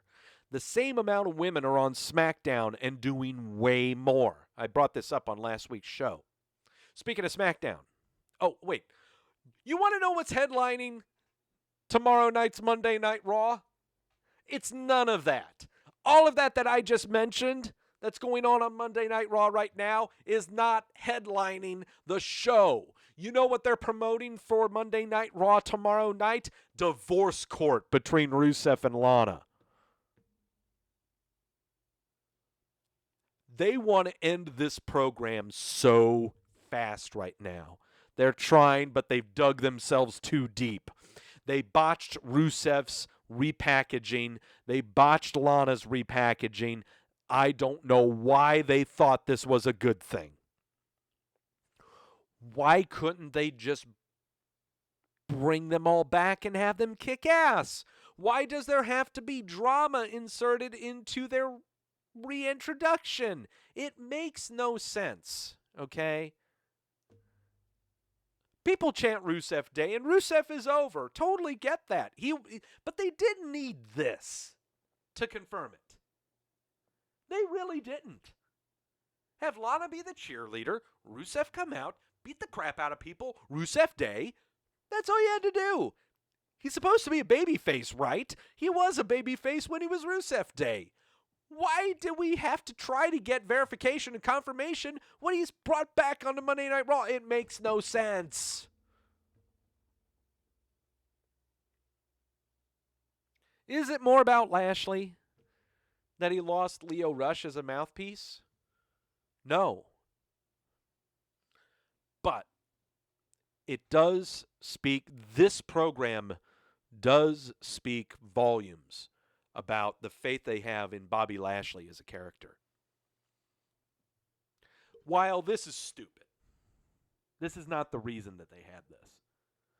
The reason they're doing this is because they have no faith in Bobby Lashley and his promo work. They placed all their chips in Lio Rush, being Bobby Lashley's mouthpiece. And that's what made the Bobby Lashley character so great. Doing the posing, being cocky, Lio Rush on the mic while a match is going on for 2 months straight. It was golden. It was pure gold.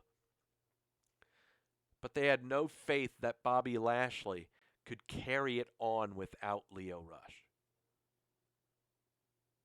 And so this is what we do. Bobby Lashley was reintroduced into the main roster post-WrestleMania. Since then, horrible program with Sami Zayn to try to confirm that he's a family man. as a babyface. Then we turn him heel with Lio Rush as a mouthpiece. And now we try to confirm him as a heel with Lana being a mouthpiece and doing an extramarital affair angle.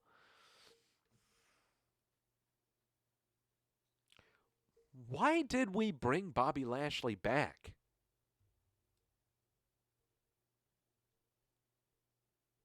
If there's anyone that I want to send to NXT, I'm sending Bobby Lashley. But that's what's going on Monday Night Raw. This is what's happening on Monday Night Raw. This is the number one thing leading Monday Night Raw this week is this divorce court angle. So, Friday Night SmackDown. What's happening on Friday Night SmackDown? Stop it! Bray Wyatt wants a new family. But this is Bray Wyatt, not the Boogeyman. This is regular Bray Wyatt. Regular Bray Wyatt wants to have a family because he doesn't have a family anymore because one half of the family was released today. So, Bray Wyatt is having a program with The Miz. Why is he having a program with The Miz? Because he dragged Daniel Bryan into the pit of ultimate despair and chopped off his hair. We don't know where Daniel Bryan is. Oh, wow, I just realized I was a poet and didn't realize it.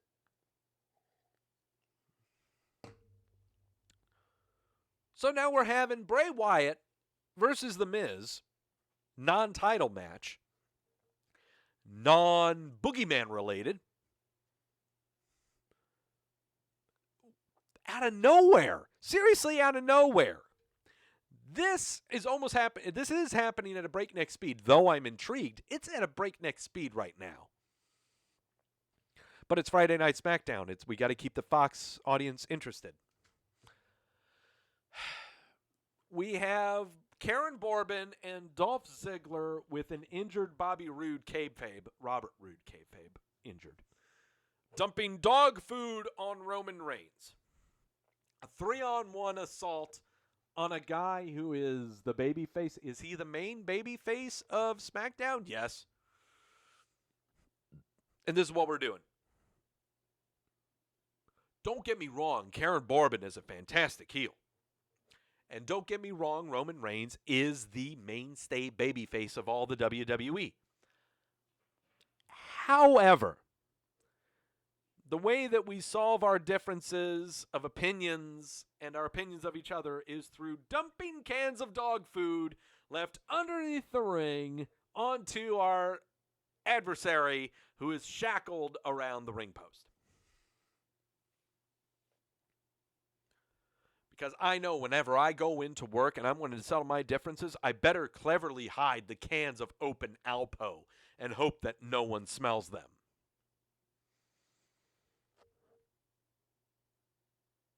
Maybe that's how I lost my job at Target. I don't know.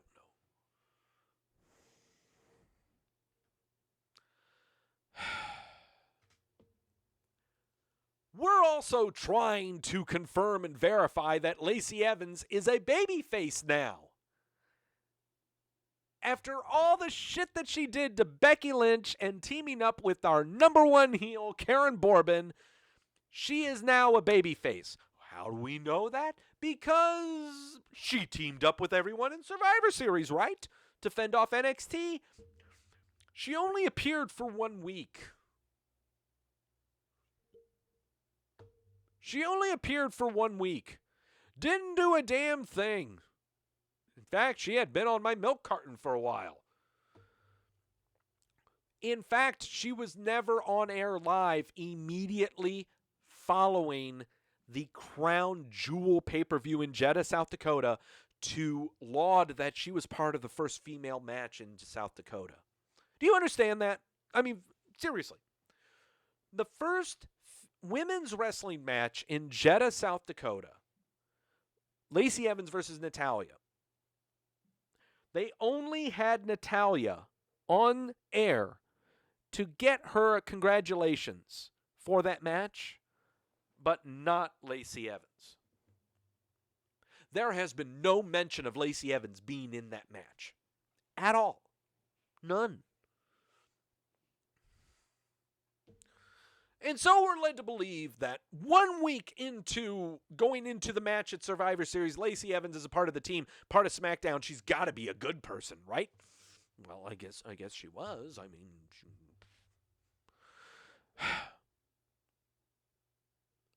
we are trying really, really hard with this character.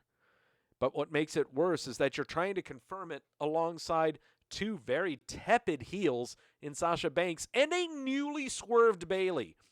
You're trying to confirm a newly swerved babyface with a newly swerved heel.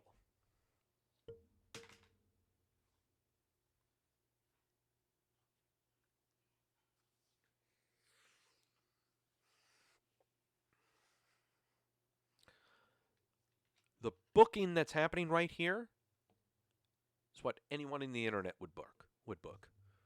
Well, just swerve them. It'll change everything. Oh, that's how you solve it. You just swerve them. Who's the confirmation?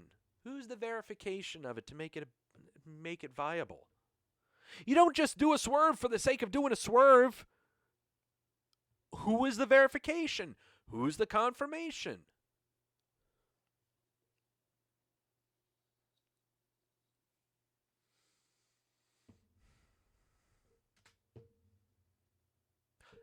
And you've got this wacky shit going on SmackDown. I have no idea what this Drake Maverick Elias Dana Brooke stuff is. I have no clue. I don't know how these three are related to each other at all, regardless of storylines or programs or pasts or anything. Elias is coming back. This is the second time he's been on TV in 4 months since the King of the Ring pay-per-view, the whole program. What's going on here? Dana Brooke is just flirting with Batista online, and so we're trying to inject that into our show?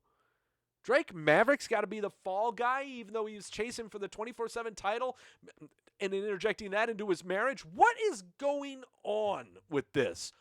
What are we doing here?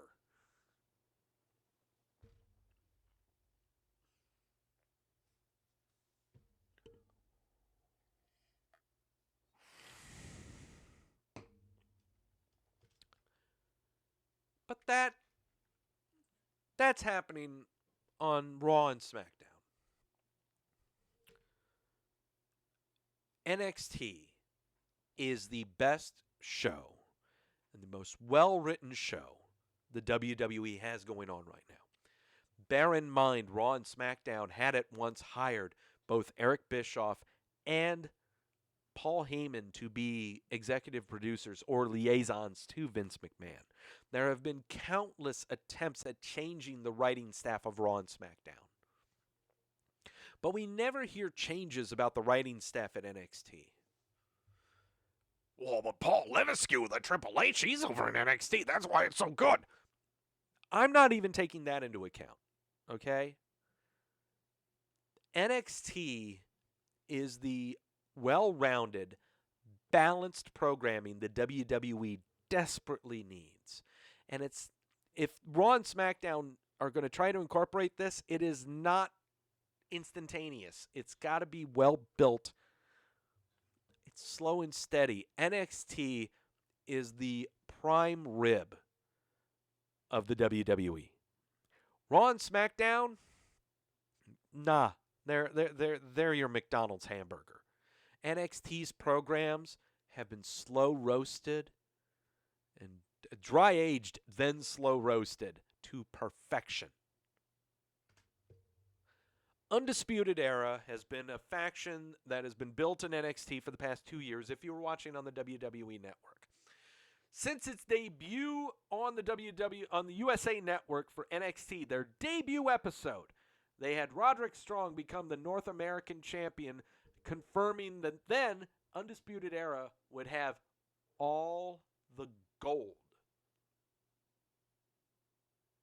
All the gold for the WWE and NXT.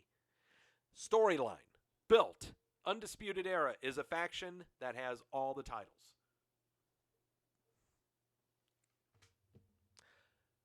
But the main faction of NXT, the Undisputed Era, has found a faction to face against them in these three guys. Tomato Chomper, Double D, Dominic Dijak, and Keith Lee. Tomato Ciampa coming back from neck injury that they talked about with his return last month on the NXT show and chronicled through monologues and such. Keith Lee has been a 2-year progress with NXT, okay? Before this show came to the USA Network, Keith Lee rarely had matches on the WWE Network. Bear this in mind. Keith Lee rarely appeared on the NXT program on WWE Network until they had him paired up with Dominik Dijakovic. These two have plenty of chemistry with each other outside of NXT. Their matches are fantastic. Fantastic. They've worked as a tag team and against each other before being in NXT. Dominik Dijakovic, let's go over to him. Another work in progress, not as much time invested as Keith Lee, but still, all three of these guys, you've seen them on TV, they're built slowly. With Lee and Dijakovic going against each other twice within the 2-month span to build up their characters, to build that they are a viable thing. Their matches are 15 to 20 minutes long, and they're doing shit that you wouldn't think guys those size would do. So, there's that program of Undisputed Era versus this faction that is wanting to dethrone them and get gold. Finn Balor has re-entered the mix coming out of the main roster and back into NXT as a heel, as the guy who says, I built this joint and I'm coming back here to reclaim it, and finding that it's not the same place that it used to be when I left it 3 or 4 years ago. Fantastic.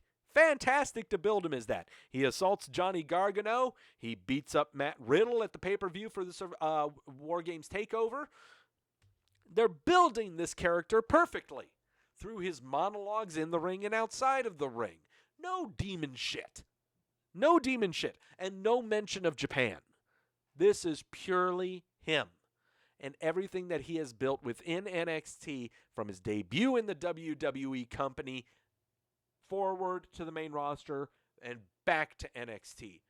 Brilliant storytelling for Finn Balor. Totally brilliant. Do we need to talk about the women's roster with NXT and how they're building up Rhea Ripley, who has been in NXT UK for the past, since its debut, 9 to 10 months ago, almost a year ago. Rhea Ripley debuted on the NXT roster only a month or 2 months before NXT debuted on the USA Network. She has not been on the NXT USA roster for 6 months. She has been built to be the foil of Shayna Baszler, the face of NXT. Brilliantly. Absolutely brilliantly. The foil of Shayna Baszler and her horsewomen of Duke and Shafir, who were introduced right there on the debut episode. NXT at its debut was done so perfectly. Know who the big names and not the small names, but know what the programs are, what you should be paying attention to. You had this. Now incorporate this into what happened with Survivor Series and NXT utilizing the female roster to assault Raw and SmackDown. Shayna Baszler coming in. She's the very first thing that you saw. Then Rhea Ripley coming in and doing the same thing as well. NXT's women are just as big, if not better, than the men of NXT.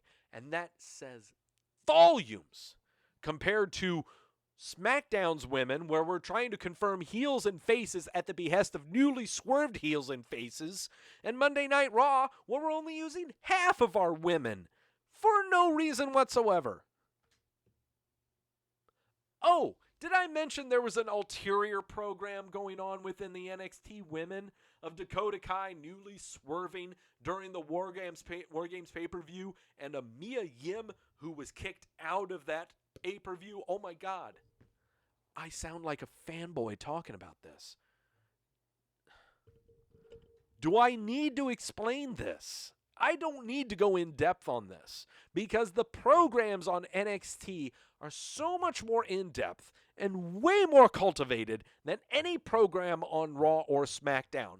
This program alone between Mia Yim and Dakota Kai was a month and a half in.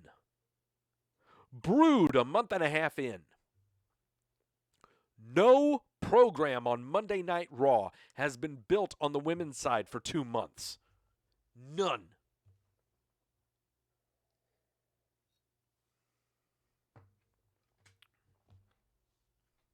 And you've got new guys. Last week's episode of Kushida versus Cameron Grimes. Cameron Grimes, who had been building himself as being the one-shot, one-punch man, doing his cave-in finisher to quickly finish a match. And here comes Kushida coming back from 2 months out with a wrist injury. Cameron wants to make a name for himself, and Kushida's trying to come back.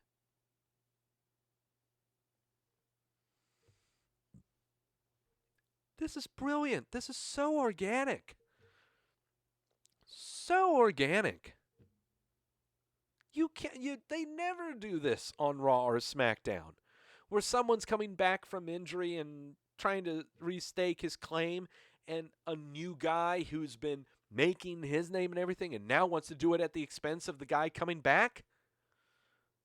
You don't see this on Raw or SmackDown. You really don't. Because it's not done anymore. Ono versus Riddle from last week. This was a program rebirthed over the WWE Network. They retold this program that had been going on for 6 months almost on the WWE Network, spanning WWE UK and the NXT USA brands. It was told beautifully and brilliantly.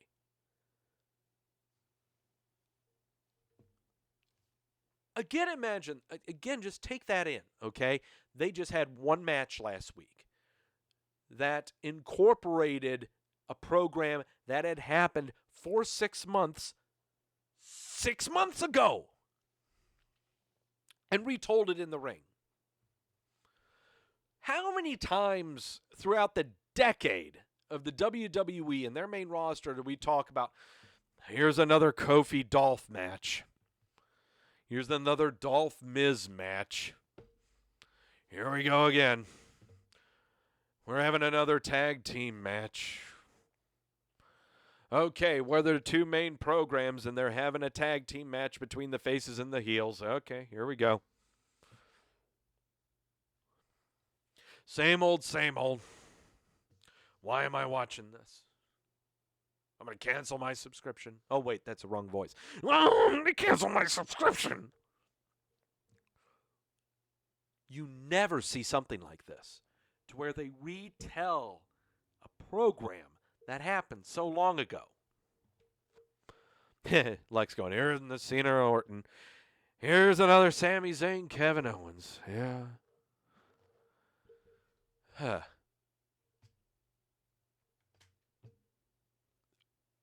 But right now, NXT is Keith Lee. It is so amazing.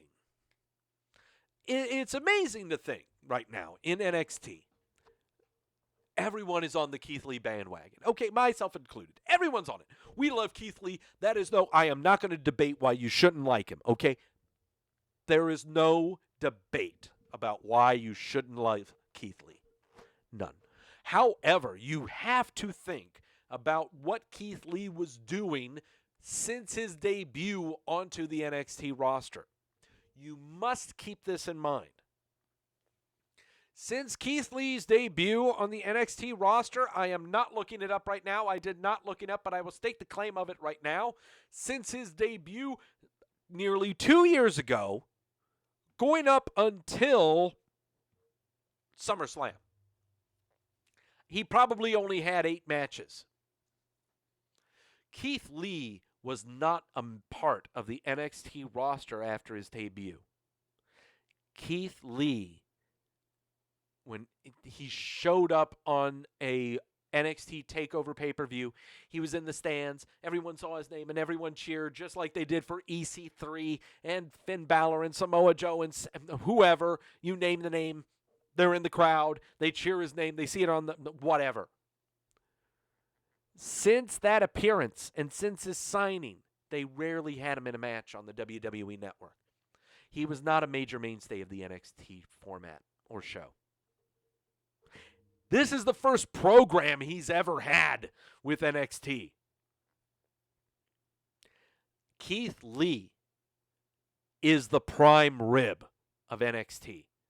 Slow roasted, cooked to perfection. I almost want to say what Braun Strowman was to the WWE, Keith Lee is to NXT. It took so long to cultivate this guy.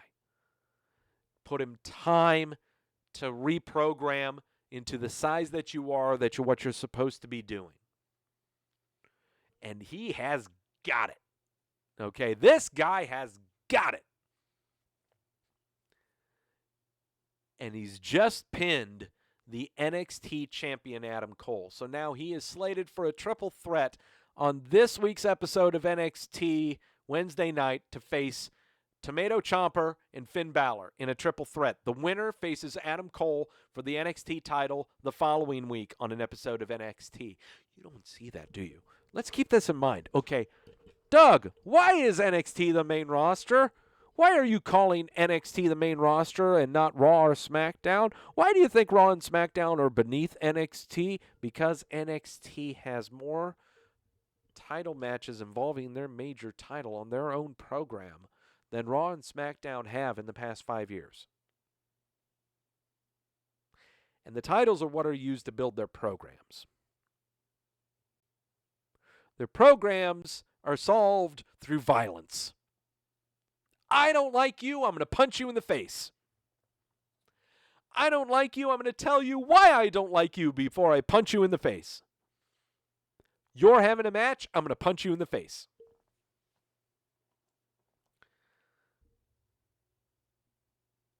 On Raw and SmackDown, we are too busy dumping dog food on one another and having relationship issues. NXT is the main roster. Their programs are built longer for the long haul. Confirmation and verification is done via people who are established. And quite frankly, NXT brings us a lot more curiosity than Raw or SmackDown does. NXT brings out the fantasy booker in us quite better than Raw or SmackDown does. I would rather book a WrestleMania around the NXT roster than Raw or SmackDowns. I can work with so much more history from NXT than I can Raw or SmackDowns. That speaks volumes. Thank you all so much for stopping in. CJ, I'm sounding like an old man. Well, I'm growing out the hair to make it look like I'm not too old, but I still got the silver fox going on the sides. So, thank you all so much for stopping by. You could have been watching American football to give you guys a lot of feelings about guys running into each other, but I appreciate you stopping by to listen to me rant and rave. If you were in the chat room now, say wee! If you weren't, you're not there. I don't care. By the way, if you were not here in the beginning to hear what my sources were, This is Lagunitas, God, what's it called again? Lagunitas Brewery. Where are you? There it is. Willetized Coffee Stout. This is a coffee stout aged in rye barrels from Lagunitas Brewery. An imperial stout that is a 12.7 ABV. So thank you all so much for listening to the Wrestleview's resident drunk asshole talk about wrestling. Thank you so much, Kit. Thank you, Jamma. Thank you, Shifty. Thank you, Jens Jacob, or is it Jens Jacob? Do you prefer Jens Jacob? Jens Jacob. Jens Jacob or Jens Jakob? Is it Jens? Are you Swedish? Because I would love to go to Sweden sometime. Oh, Hayden, thank you. Whee! You'll watch from the start. No, you'll be fine. Nah, well, yeah, you missed a lot.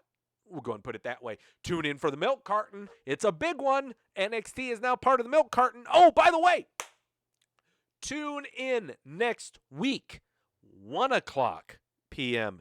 Eastern Standard. Not 4 o'clock, but 1 o'clock, because next Sunday, it's the TLC pay-per-view, and I've got to make predictions. Oh, you're Danish? Oh, cool. Close? Oh, so close. Oh, damn. Okay. Well, I knew it was around up there in the Nords somewhere. Okay. So, TLC pay-per-view next week. Tune in at 1 o'clock. Mashoon says wee! 1 o'clock. God, I'm repeating myself. 1 o'clock here next week. I make predictions. I've got to take a shot of the Luna Azul Blanco tequila. I owe it from the last pay-per-view of the Survivor Series. Hopefully we don't screw up as much as we did for Survivor Series. CJ, I am not listening to a damn word you say in that chat room. Okay? In that chat room right there. So, you just listen.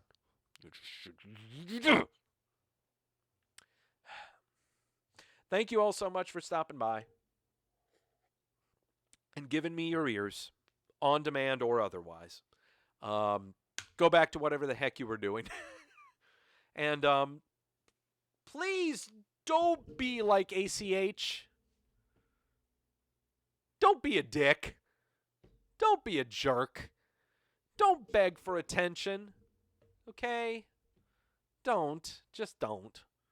It's unbecoming. Okay? You're better than that. You're all better than that. Catch y'all next week. I'm going to go have some fun. I've got to do some cleaning around the house, and we got to spruce things up for the Christmas times. And I got to buy stuff for Halloween. I'm just going to go ahead and drink my sources. I'm going to call it a night, and I'm just going to say my tagline and know when you're being sold to.